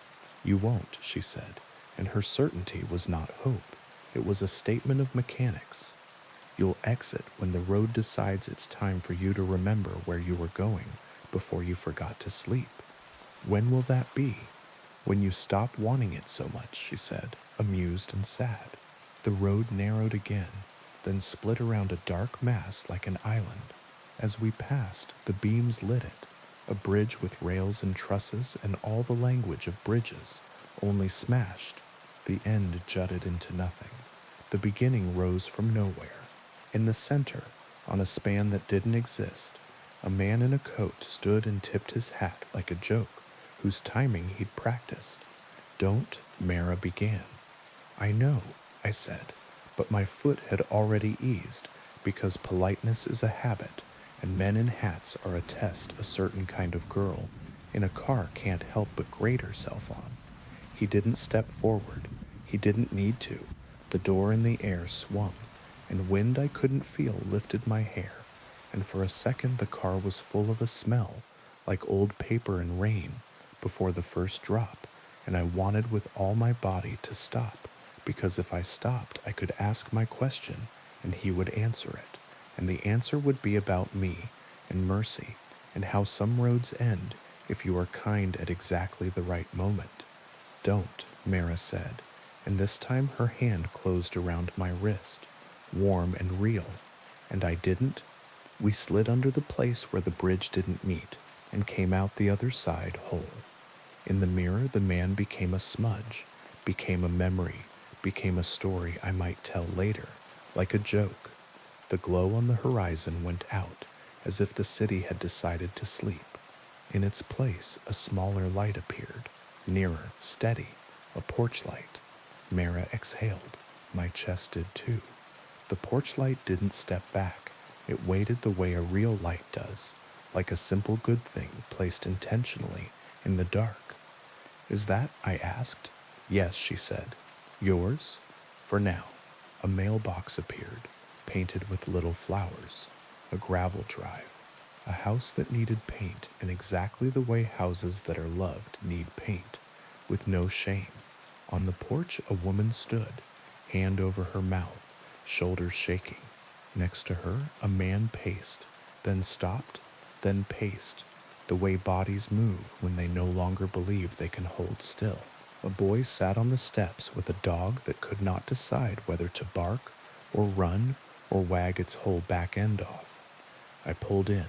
The gravel made the sound of relief. The car stilled. Mara's hand slipped from my wrist.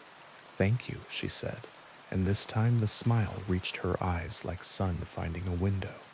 Will you? I began. Maybe, she said. She opened the door. The porch light did not flicker. The woman on the porch made a sound that turned my insides out, and then back again, and I watched through a blur as a girl in a denim jacket and a white dress walked up 3 steps and into arms that had been empty too long. I put the car in park and rested my head on the wheel. The porch light felt like a campfire you're allowed to sit at. The dog barked and then remembered to sniff, and then remembered to lean against every leg it could find. The night softened.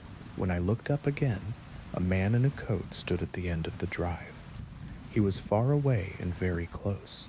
He raised a hand respectfully, as if to say good evening, neighbor, and I, polite idiot, raised mine back. He tipped his hat and took 1 step toward the road that leads to the road that never ends. I left before he could remember my face. 5 minutes later, the GPS found itself with offended pride. Street names returned to human syllables. The radio gave me a station with commercials for mattresses. The air outside smelled like someone else's lilacs. I should tell you that I drove home then and slept and woke, and the world remembered me. I did, I have. The road that doesn't end is still there, and some nights the map on my phone glances up like it recognizes an old flame. I don't drive that way anymore, but sometimes it comes a little way toward me, the way rivers do when it rains, and I feel my hands soften on the wheel. If you find yourself on it, don't stop for reasons. Don't pick up boxes with your name on them, even if the handwriting is yours. If someone in a coat opens a door that isn't attached to anything and says, "After you," smile like a person raised by wolves who learned manners anyway, and say no thank you, and keep going until a single porch light stands its ground. When you see it, you'll know. It won't move. It won't bargain. It will not be a glow on the horizon that keeps stepping back. It will be a small, stubborn circle of ordinary. It will be enough. For now, I hope you enjoyed that one. Now on to the next story. The job was posted on a bulletin board that smelled like toner and winter. Night paging assistant, university library. Duties: retrieve requested volumes after closing, reshelve returns, monitor sub-basement climate alarms, keep a written log. Preferred: calm temperament, comfort with long corridors, respect for call numbers. I had the kind of sleep that arrives too late and leaves too early, which makes you good at walking quietly through other people's hours. The librarian who interviewed me had a cardigan that looked like a confession. She asked if I minded elevators that thought before moving. I said I liked decisive machines, but I could get along with meditative ones. She slid a key across the desk on a ribbon the color of catalog cards. We keep simple rules, she said, tapping a thin pamphlet with 2 fingers. They're there because we learned them, not because anybody's trying to be interesting. The library was a square that had decided to be a maze after the architects left. Marble floors that tried to be quiet and failed, brass rails that made you behave, glass doors that remembered every hand. During the day, it was a polite city. At night, it became a single thought. The first shift I arrived at 9:30, just as the late students were practicing their last minute. Security ushered them toward the doors, with the patience of people who understand panic. The building exhaled when the latch clicked behind the last person. Lights softened. The stacks listened to themselves. I signed the night log with a pen that lived in a chain leash. The "Why were you late" column of the day, replaced by "Who knocked?" The head of access services, a man whose hair had given up early, stood under the clock like a watchman in a painting. "You'll have the pager," he said. "It will buzz when requests come from the online catalog. The cart knows how to be pushed. Don't lean on the handrail in the east stair after midnight. It has opinions. If the dumbwaiter stops on its own, wait for 3 minutes before opening it, and don't put your face over the opening. If a book is shelved with its spine inward after 2, leave it. Room 6B likes to remember itself. Don't encourage it. At 5 to 2, the pipes in sub-basement C will mutter. That's just air. If the mutter turns into recitation, page me. And one more, always reshelve the books that return themselves. We owe them that dignity. The pamphlet's rules were longer in writing. Do not call out into the stacks. If you must speak, speak to the range number. Never pursue a call number past a floor that doesn't have it. If the catalog shows a page count different from what you hold, count again before you open to the last chapter. Doors labeled staff only are true. Doors labeled special collections mean the other thing. Do not walk the rare book corridor without a sweater. If your key will not turn in the mezzanine lock, someone is already in there. Knock twice and go to another task. You will hear someone pushing a cart whose wheels do not sound like yours. Do not race. If you hear your name from 2 opposing aisles, shelve the closest book and go downstairs. At 3:15, win the clock by the map case. It will keep time if you ask politely. If you find a slip in the book that says "This is due in yesterday," write "Thank you" on the slip and reshelve as if it were today. I clipped the pager to my belt, took the cart by its handle, and let the first request arrive. It buzzed the way bees do when they have formed a committee. QA 76.9.D5A437, 1997. The Dewey Kids had been told to go home a century ago.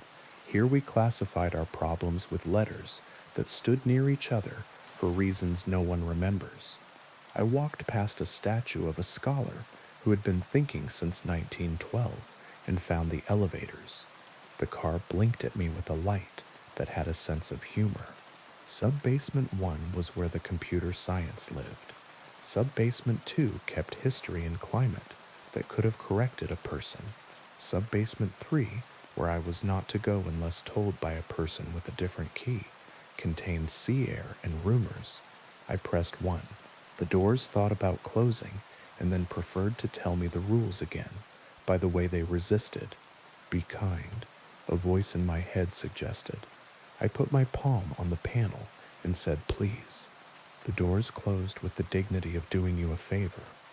The stacks woke up around me, metal uprights rising in long corrals, call numbers stitched into the ends of ranges like labels at the hems of garments. I moved through their aisles and let their particular quiet divide my heartbeat into shareable portions. A 126, B2, QA, QA76, QA76. I found the book where the map said a map ought to be found. It slid benignly into my hand, its dust jacket an apology. I looked down at the shelf and saw 3 books to the left, a spine turned inward. I did not touch it because the pamphlet had been clear. The air in the aisle made the sound paper makes when it forgives you. On the way back, I passed an open window in a wall where no window should exist, just a square of black between stacks. A draft came through, smelling of glue and old hand soap. I kept walking because windows that open into nothing are for later nights. The dumbwaiter lived between sub 1 and the main floor, a mouth in the wall with a brass plate that said return. It coughed when I passed as though waking on purpose to test me. 3 minutes, I reminded myself, and continued down the corridor to the staff room, where the night tea lived beside the microwave that had learned to tick when the clock was off. I washed the dust from my hands with the kind of care a person uses around old things, and poured a cup of water that might let me keep being kind.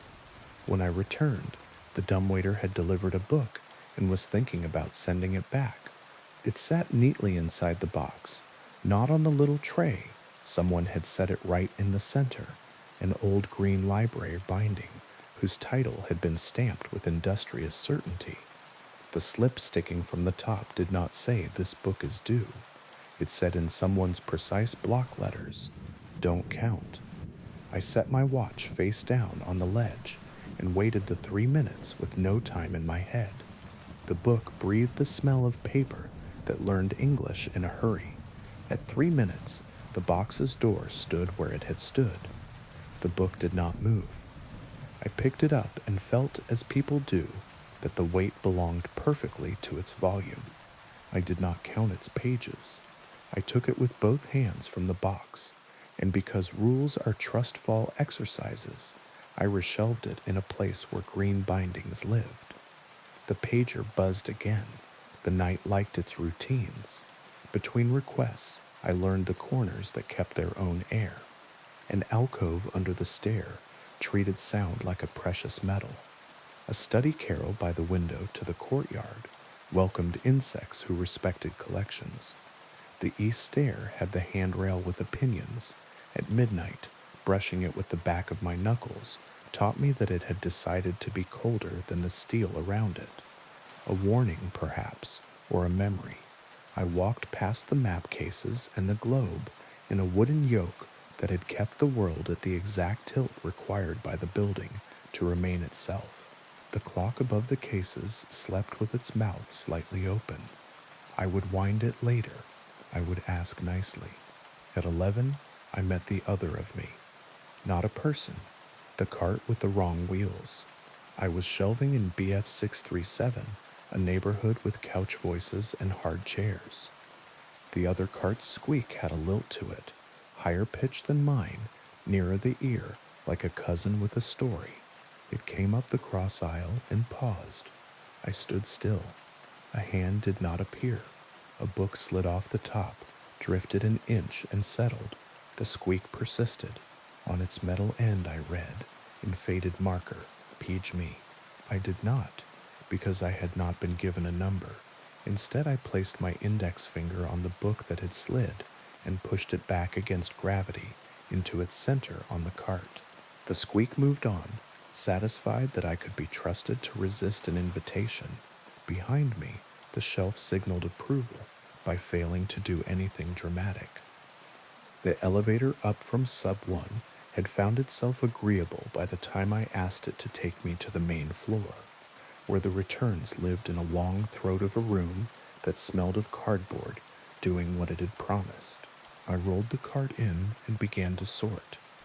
There were books that had spent years pretending to be furniture before being dislodged by moving day, or mercy. There were brand new spines with bodies still stiff, ashamed of all the hands they would need to tolerate. There was a book with no call number, only a handwritten name on the flyleaf. Please keep me near the maps. My fingers hesitated over those words. We were not supposed to process unsolicited donations without a donor form. I should have stacked it in quarantine for mourning. Instead, I set it gently on the map case, as a person will do when asked politely in their own home. The clock above it sighed and opened its eyes. At 12:40, the pipes in sub-basement C began their mutter.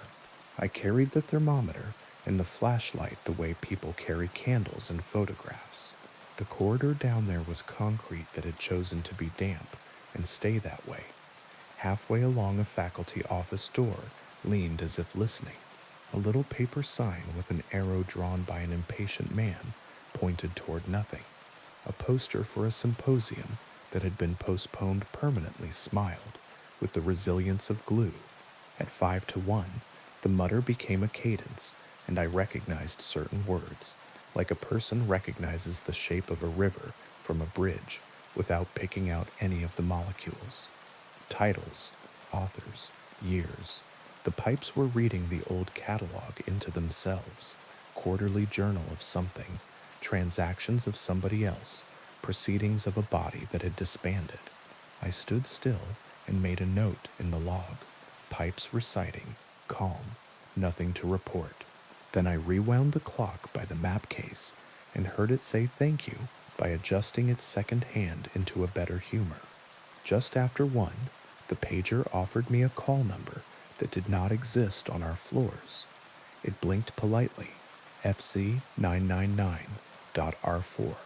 I checked the ranges to be sure I wasn't misremembering the schema. We had no FCs, we had Zs that kept the bibliographies and the people who thought about thinking. The pamphlet had been clear: never pursue a call number past a floor that doesn't have it. I wrote the number in the log with the exactness of someone carving a name into a tree and wheeled my cart toward other tasks. My steps took me down the south corridor, past special collections, whose door was locked with a knowledge that could have been a person's. The frosted glass window above the handle glowed like a light trapped in milk. Somewhere on the other side, a page turned deliberately and slowly, like someone practicing for an audience. I kept walking because the pamphlet's voice called me by my middle name. At 1:30, the dumbwaiter coughed again, offended that I had not been waiting. I stood with my back against the cool tile and watched the second hand on my watch perform its small choreography. In the box, when I opened it exactly when I was supposed to, sat a book bound in blue with no title on the spine. The slip inside did not say "Don't count." It said "Open me upstairs." I am not a person who disobeys machinery that transports bread or paper between floors. I set the book on my cart and took the long way to the reading room, the one with the lamps that make pools of work. I placed the book under one of them and opened to the title page. There was no title. There was a stamped line at the bottom that said "Property of the floor" with no floor number. The first page was a list of names, not authors, borrowers. Dates beside them, some that belonged to our calendar, some that belonged to the prank of someone who had been alive before digits had been taught to behave. My hand hovered. The first name on the page was the head of Access Services. The second was the Cardigan Librarian. The third was a name I had never told anyone here, one I used when I counted my breaths in the dark if my breaths wouldn't listen. I shut the book with the speed of a person avoiding a burn. I wrote in the log, "Blue book in reading room, will not page." The lamp's glow noticed me and kept its thoughts to itself. The rules said to wind the clock at 3:15, but the clock had learned my habit and blinked itself awake at 3 and asked early with a small looseness to the minute hand. I obliged because I had learned the library's preference for those who anticipate without insisting. When I turned the key, The second hand skipped backward, as if it had recalled something. I put my hand flat on the wood of the map case and said, "We're fine." The map drawer below my palm slid a centimeter and waited. I pulled it open a little. Inside lay a sheet of tracing paper with no map beneath it. On the tracing paper, in pencil, a path had been drawn that started nowhere, took a corner that did not exist in our building, and ended at a rectangle labeled 6B. I closed the drawer softly and put the blue book on top of the case where it could see the clock. I decided not to be the kind of person who follows a pencil into the dark. At 3:50, I took the east stair without touching the handrail and counted my steps by the feel of my knees. Not because I was superstitious, but because counting is a human substitute for bravery. The mezzanine lock turned for me. The air in there had the calm of old cloth. Threadbare armchairs with the ghost of students in them, a notice board that had given up trying to be current and was content being pinned. From the far aisle, a whisper of wheels. The other cart. I didn't turn. I shelved the book in my hand and said range 3, as if greeting a neighbor. The whisper agreed and receded like a tide that had reconsidered. Near the hour that pretends to be morning, I returned to the map case and the clock and waited with a handful of volumes to reshelve. The building had decided to be lighter by degrees. The security guard would unlock the doors and make the building public again. I set the last book on the cart and glanced across the reading room. The blue book had opened itself an inch. That was not in the rules. I crossed, resisting the pull of whatever had chosen my careful name for a list. Inside, the page had turned. The fourth name had been written, while I had turned away. It wasn't a person. It was a call number, FZ999.OR4, due yesterday. The slip had wedged itself between the pages at the halfway point. I closed the cover gently and carried the book back to the dumbwaiter. I waited 3 measured minutes, humming not because I needed to, but because I knew the building liked to think I did. When I opened the door, the box was empty. It had sent the book wherever books go when they are too much themselves to be useful. Sunlight took the marble floor and made it briefly honest. The clock gave me 1 more neat minute. I signed the log with a hand that had learned all night not to hurry, and entered nothing under who knocked, because I had chosen not to give that word to a cart. As I left, the cardiganed librarian arrived with a thermos that had taught her its lid. "First night?" she asked. "Yes," I said. "Everyone behaved, even me." "Good," she said. "If the east stair rails approve of you tomorrow, you can use them. If not, another stair counts as a compromise." She looked past me, into the reading room, and then at my face. "Did you wind the clock?" "I did. It will forgive you eventually for being early," she said, and checked the book drop with a glance that told mail slots to mind their tone. "Write the rules you needed that aren't in the pamphlet," she added. "We add one every 10 years or so." She slid a blank index card across the counter, the way a dealer slides a card he wants the table to notice.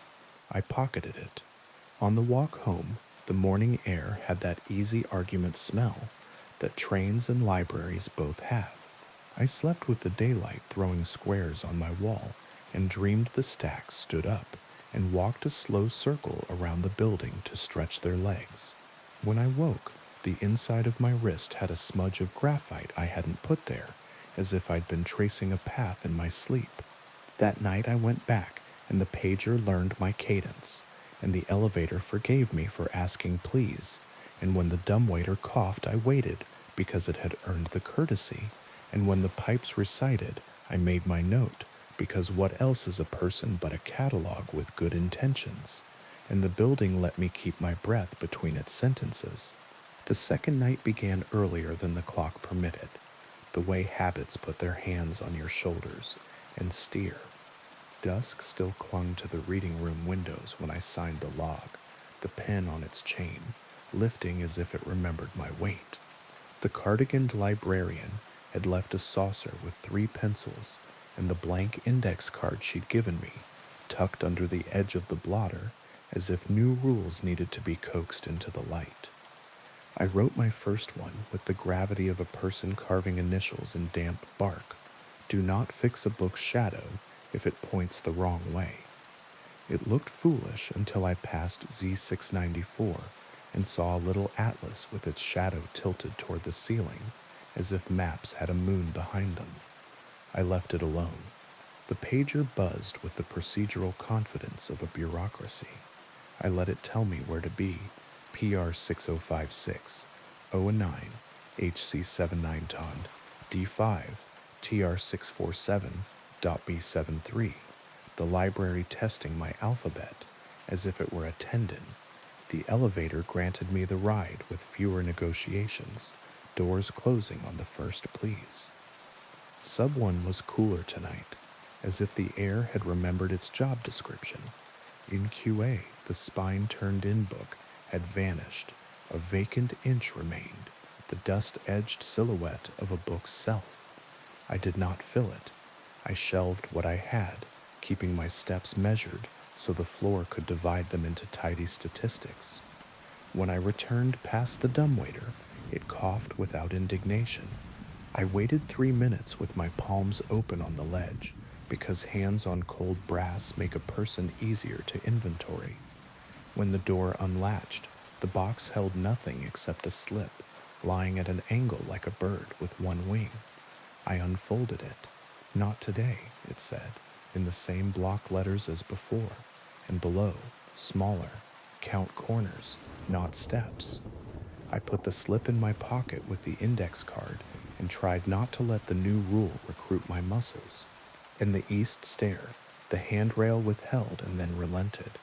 I rested the back of my knuckles against it and found it warmer than the metal around it, which felt like permission wearing good clothes. At 11:20, in the music scores, I heard paper turning in a room whose door had no knob. A slow, careful turn, a pause, a turn back, as though the page had been held up to a mirror and disagreed with itself. I said nothing to the range. I learned the hum of fluorescent lights when they tell you they never sleep. Between requests, I visited the map case early. The clock's minute hand resisted my touch and then forgave me for anticipating again. I wound it precisely, listened for the little click that meant spring and wheel had agreed to a treaty, and slid open the drawer with the tracing paper because a person is made of small disobediences. The path had altered, the pencil lines lighter, rearranged by the invisible hand that rearranges caution. It started at the west stair this time, ran along the corridor behind periodicals, and cut through a wall none of our architects had ever called a door, ending again at 6B. I traced it with a fingernail and left a bright track on the graphite like a fingertip bruise. The blue book waited nowhere I could see, which is to say, it waited everywhere. In Sub 2, where history kept its husks, I heard the first catalog whisper. A range marker breathed out a sound, like two cards sliding against each other in an oak drawer. I leaned close. The whisper had the cadence of our online system, the rhythm of drop-down menus and search boxes taught to pretend to be wood. Title, author, subject, until the words weren't those words anymore. Call numbers drifted in and out of sense like a language trying on new vowels. In the middle of it, my name threaded itself, not the careful name on my tax forms, but the small private one the blue book had found. I backed away, because one new rule had volunteered itself. Do not let the catalog pronounce you. I put it on the card with a pencil that left a notch from pressing too hard. At midnight, the pipes in Sub C began their mutter early. I went down with the thermometer. The corridor was softer tonight, as if moisture had learned courtesy. The recitation swelled at 5:2. Not titles this time, but due dates. A waterfall of days slapping tile. Some dates fell in a line we would all eventually walk. Others belonged to calendars, when leap years were experiments. At exactly 2, the mutter cut off so sharply, my ears tripped over the silence. I wrote pipes concluded on their own, no intervention, and under it, smaller, do not add your silence to theirs. The pager gave me a call for 6B, as if it had read the tracing paper and wanted to test my allegiance. Journals, unbound 70s, routine enough. I pushed the cart to the threshold and found the door already open, a cautious inch. The pamphlet's line about 6B liking to remember itself fussed in my head. I knocked twice, the way you knock for a person you respect who is not expecting you. The push bar gave with a sigh that belonged to old varnish. The room breathed cool.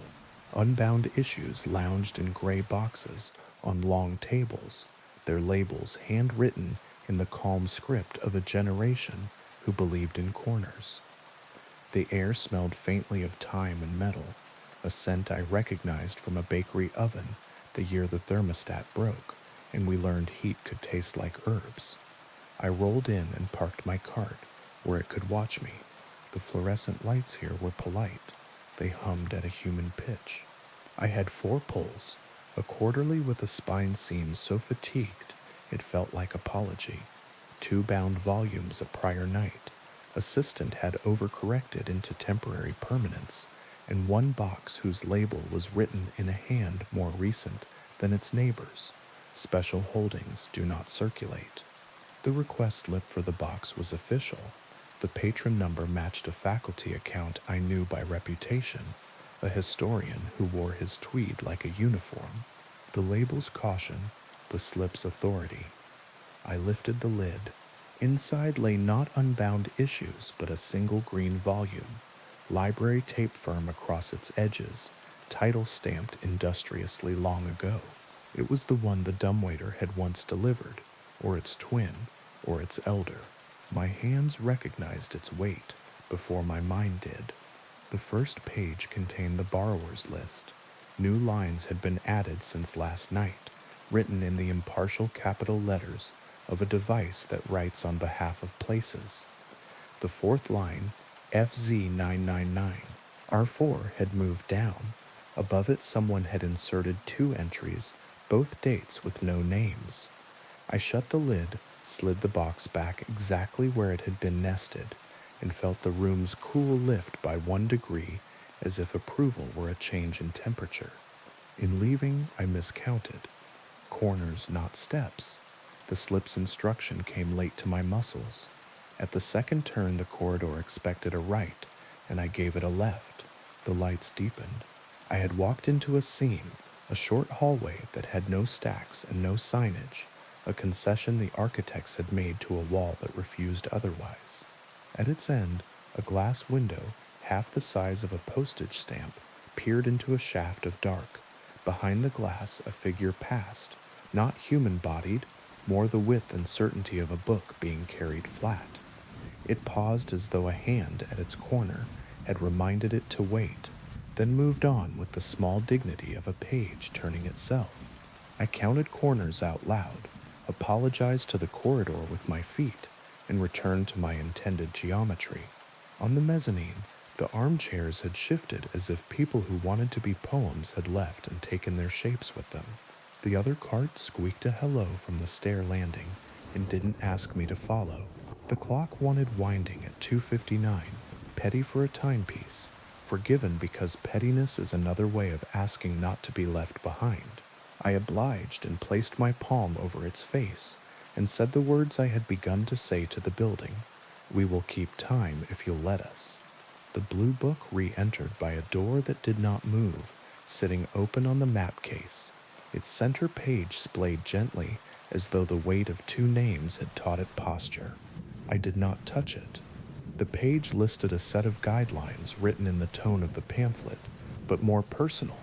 Do not shelve a book that finds you until you have written down where it met you. Do not count more than you need to keep your shape. If a title follows you for 3 aisles, turn and ask it what it wants. If it does not answer, it wants your pockets. Do not give it your pockets. There was no signature. I copied the 3 lines onto my own card and added a 4th, ask back. The reading room's lamps made their slow tide. I sat with the cart and let the library breathe. Somewhere between 3 and the idea of morning, the pager gave up its duties and the building replaced its voices with ordinary air. I took the east stair with my entire hand on the rail to prove I had learned its temperature. Near the landing, a door I had not seen before stood ajar, tall and narrow, with a little frosted pane at eye level. On the glass, letters had bloomed and faded. Not breath, not finger, words finding themselves. This is due in yesterday. I did what the pamphlet had told me, wrote thank you on the nearest slip, and tucked it into the crack. The letters thinned, pleased to be believed. At 3:15 precisely, I felt the building make a small decision, like a cat deciding whether to jump. The dumbwaiter coughed once in the south corridor. The pipes did not practice. The range in PR cleared its throat, as if about to cite something and then thought better of it. I reshelved books that had wandered back by their own routes, careful to give each one the dignity of its home. I passed the slot where returns enter the world, and saw a pair of hands withdraw from depositing a volume before I could see the person attached to them.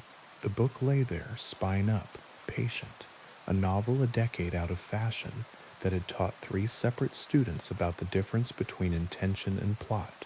I placed it on my cart, and it made the soft, pleased sound paper makes when it is not lonely. In the log I wrote without thinking. Room 6B behaved. Rail warmer, catalog addressed me, did not answer. Blue book displayed rules, copied, and then, after a space like the carriage return of an old machine, I added one more line. If the call number appears again, refuse to ascend. When I looked up, the cardiganed librarian stood at the far end of the desk, like a note at the bottom of a page. The doors were still locked. The lobby lights had not bothered to learn dawn. She lifted her thermos and bowed it toward me as if toasting the building. You wrote something, she said, as if she could read graphite at distances. Add one more for me. If you must choose between being late and being followed, be late. I wrote it down, and as the key turned in the street doors, the library inhaled its public and made room for their hours, and I rolled my cart into the returns room, and the blue book was nowhere it could embarrass me, and the clock forgave me for the way I had held its face, and I walked outside with a graphite smudge at my wrist that traced the exact path from periodicals to 6B with one more corner than the building owned. The third night tasted different. Air does that sometimes, especially in buildings that prefer memory to weather. I could tell before I unlocked the staff entrance.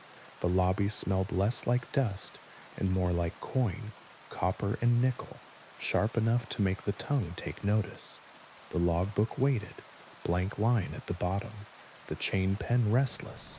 I signed, wrote the hour, hesitated over the who knocked column, then left it for later because the answer was already rehearsing somewhere else in the stacks. The index card I carried had grown crowded. My handwriting marched close to its edges. New rules volunteered themselves whether I asked or not. I wondered what would happen when the card filled.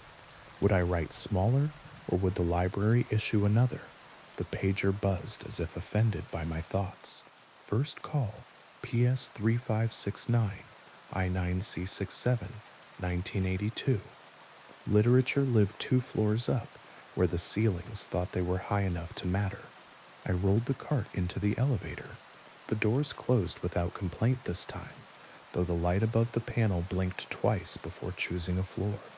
I whispered thank you, and the elevator answered by sighing like a teacher for giving lateness.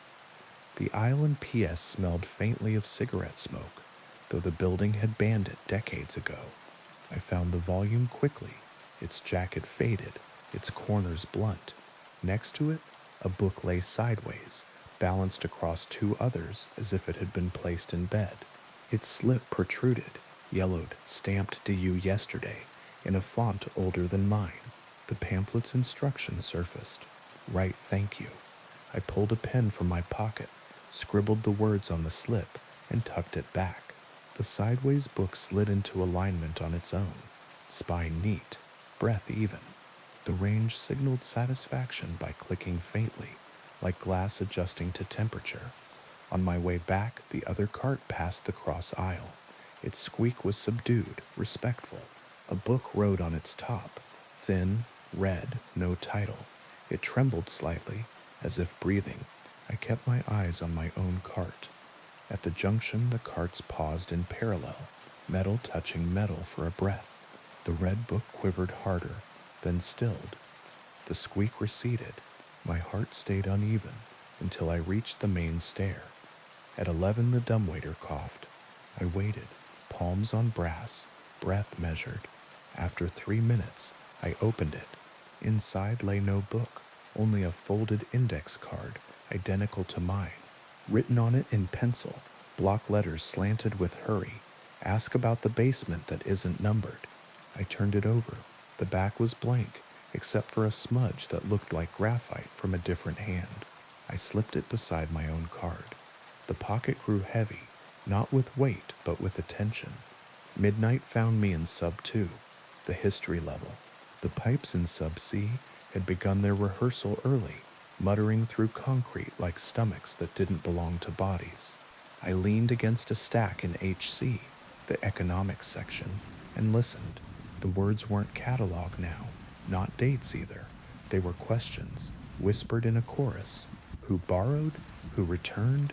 Who shelved? Each query repeated, overlapping until it sounded like waves of interrogation. I wanted to answer, reflex, courtesy, fear, but remembered the rule I'd written: do not let the catalog pronounce you. I pressed my lips together until the voices ebbed into ordinary mutter. The pager buzzed again, sending me to the far corner of Sub 2. The call number on the slip ended with bot X5, a suffix that shouldn't exist in our schema. I pushed the cart slowly. The aisle narrowed, as though the metal uprights had leaned closer. At the marked shelf, a book sat with its spine inward. Rules forbade touching. I crouched, pretending to check a lower volume, and saw it better. Cloth binding, pale, a faint spiral penciled on the foredge. The same mark I'd seen on the stone by the lake in a different life. My pulse lurched. I rose, backed away, left the shelf unsatisfied. Some things deserve unfinished business. When I returned to the main floor, the map case drawers had rearranged. One stood open, displaying not a map, but a set of photographs, black and white, curled with age. Each one showed the reading room, same angle, different years. Students bent over books, professors lecturing, custodians sweeping. In the last photo, the chairs were empty, but the lamps glowed, and at the edge of the frame stood a figure with its back to the camera. The cardigan librarian's outline was unmistakable. In her hand she held the same thermos I had seen every morning, but the date stamped on the photo's border was 20 years ago. I shut the drawer carefully, hands shaking. The clock above the case ticked louder than usual, as if measuring my doubt. I wound it anyway, asking politely. The second hand skipped once, then steadied. At 2 Zerat, the east stair rail burned cold again.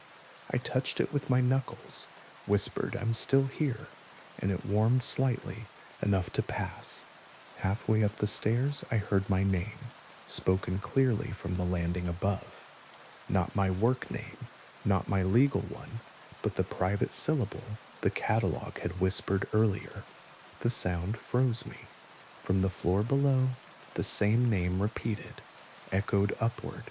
2 voices, one above, one below, both mine. The pamphlet had prepared me. If you hear your name from 2 opposing aisles, shelve the closest book and go downstairs. I had no book in hand. Heart hammering, I pulled one from the cart at random, a dictionary of folklore, and slid it into the nearest shelf. The voices ceased instantly. Silence clamped the stairwell. I descended, pulse ragged, and didn't look back. At 2:45, the pager buzzed again, but no call number appeared. Just 3 words, room 6B. I wheeled my cart toward the door, dread heavy as lead. The handle yielded without knocking. Inside, the air smelled like time again, but stronger, sharp as medicine. On the central table sat the green volume, lidless this time. The borrower's list was open. A new entry gleamed at the bottom, written in fresh graphite, the small private name of mine, the one I'd never given aloud. I backed away, bumping the cart. The lights flickered once. I heard wheels squeak in the corridor, approaching. The other cart paused in the doorway. No one pushed it. The red book lay on its surface, trembling again. It slid toward the green volume, as if pulled by gravity. The carts touched. For a moment the air thickened, every lamp dimming. Then the red book stopped trembling. The green volume shut itself with a soft final clap. I pulled the door closed and leaned against it, shaking. The pager went silent. The rest of the shift passed in a haze, reshelving, winding the clock again at 3:15, noting pipes recited, resisted answering in the log. At dawn the cardigan librarian appeared, thermos in hand. She looked at me longer than usual, eyes searching. "You've started your own rules," she said. I nodded. "Good. The library trusts those who write. It doesn't forgive those who only read." She slid a fresh index card across the desk. "You'll need more space." I pocketed it, heart still thudding, and stepped into the morning. My wrist bore another graphite smudge, this one not a path but a spiral. The fourth night began before I entered. From the street, the building's windows glowed in uneven squares, as if certain rooms had decided to be awake on their own. The air smelled faintly of ozone, the kind left behind by a machine that has argued with its cord. I unlocked the staff door with the ribboned key. The lock hesitated, then turned like a person reluctant to rise. Inside, the lobby hummed with a different pitch. The marble floor had gone darker, polished not by wax but by thought. The logbook waited with its chain pen extended farther than usual, as if leaning across the counter to greet me. I signed the line, wrote the hour, left who knocked empty because the knocking had already started, soft, insistent, from somewhere behind the reference desk. The pager was still. I clipped it to my belt anyway. The index cards in my pocket felt heavy with graphite rules, both mine and others. The second card already held new lines. Do not follow photographs. If your name writes itself, cross it out with breath, not ink. I didn't remember writing that one. At 10:45, the dumbwaiter coughed, earlier than usual.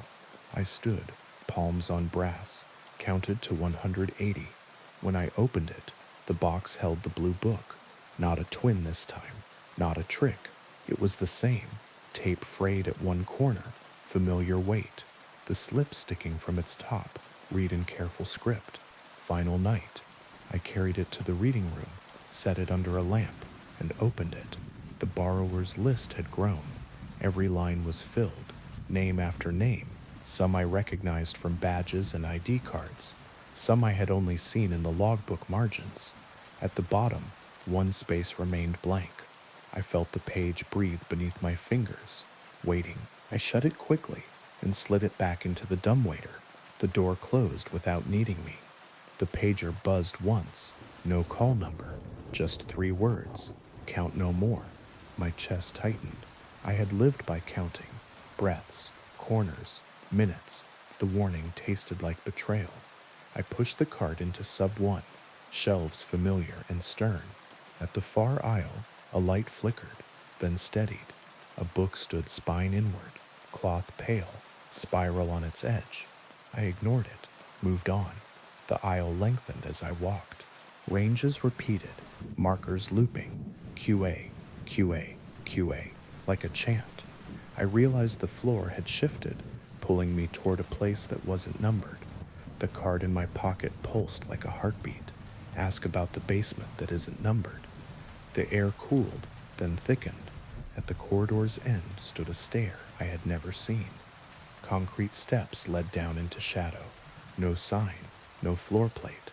My cart refused to move farther. I left it, walked down slowly, hand against the wall for balance.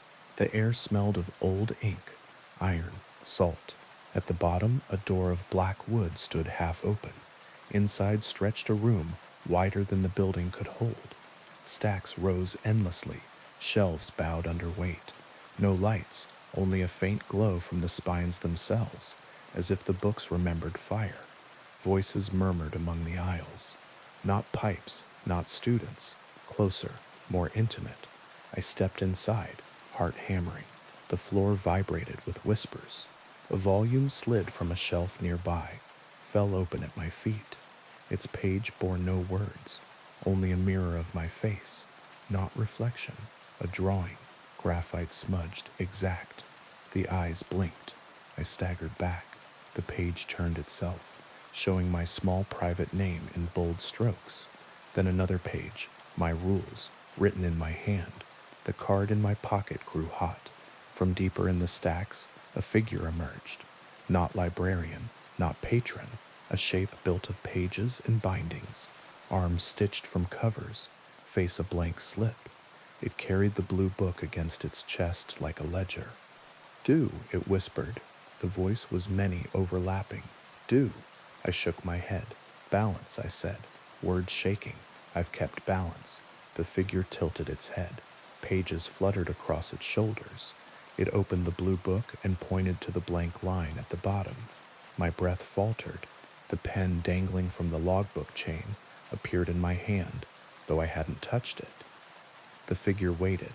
I thought of Lark by the lake, of Rendell on the train, of all the rules that kept us from drowning in memory. I dropped the pen. Not yet, I said, not mine. The shelves groaned. The room shuddered. Books fell, thudding like hearts. The figure closed the blue book gently, almost kindly, and stepped back. The aisles folded inward, collapsing like paper. Darkness rose. I stumbled up the stair, out of the numbered basement, into the familiar corridor, where the air was only air. The door behind me vanished. At 3:15, the clock above the map case begged for winding. I turned the key, asked politely, felt the spring tighten.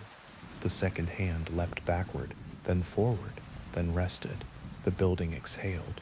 The pager went silent. The dumbwaiter stayed closed. Dawn came pale through the lobby windows.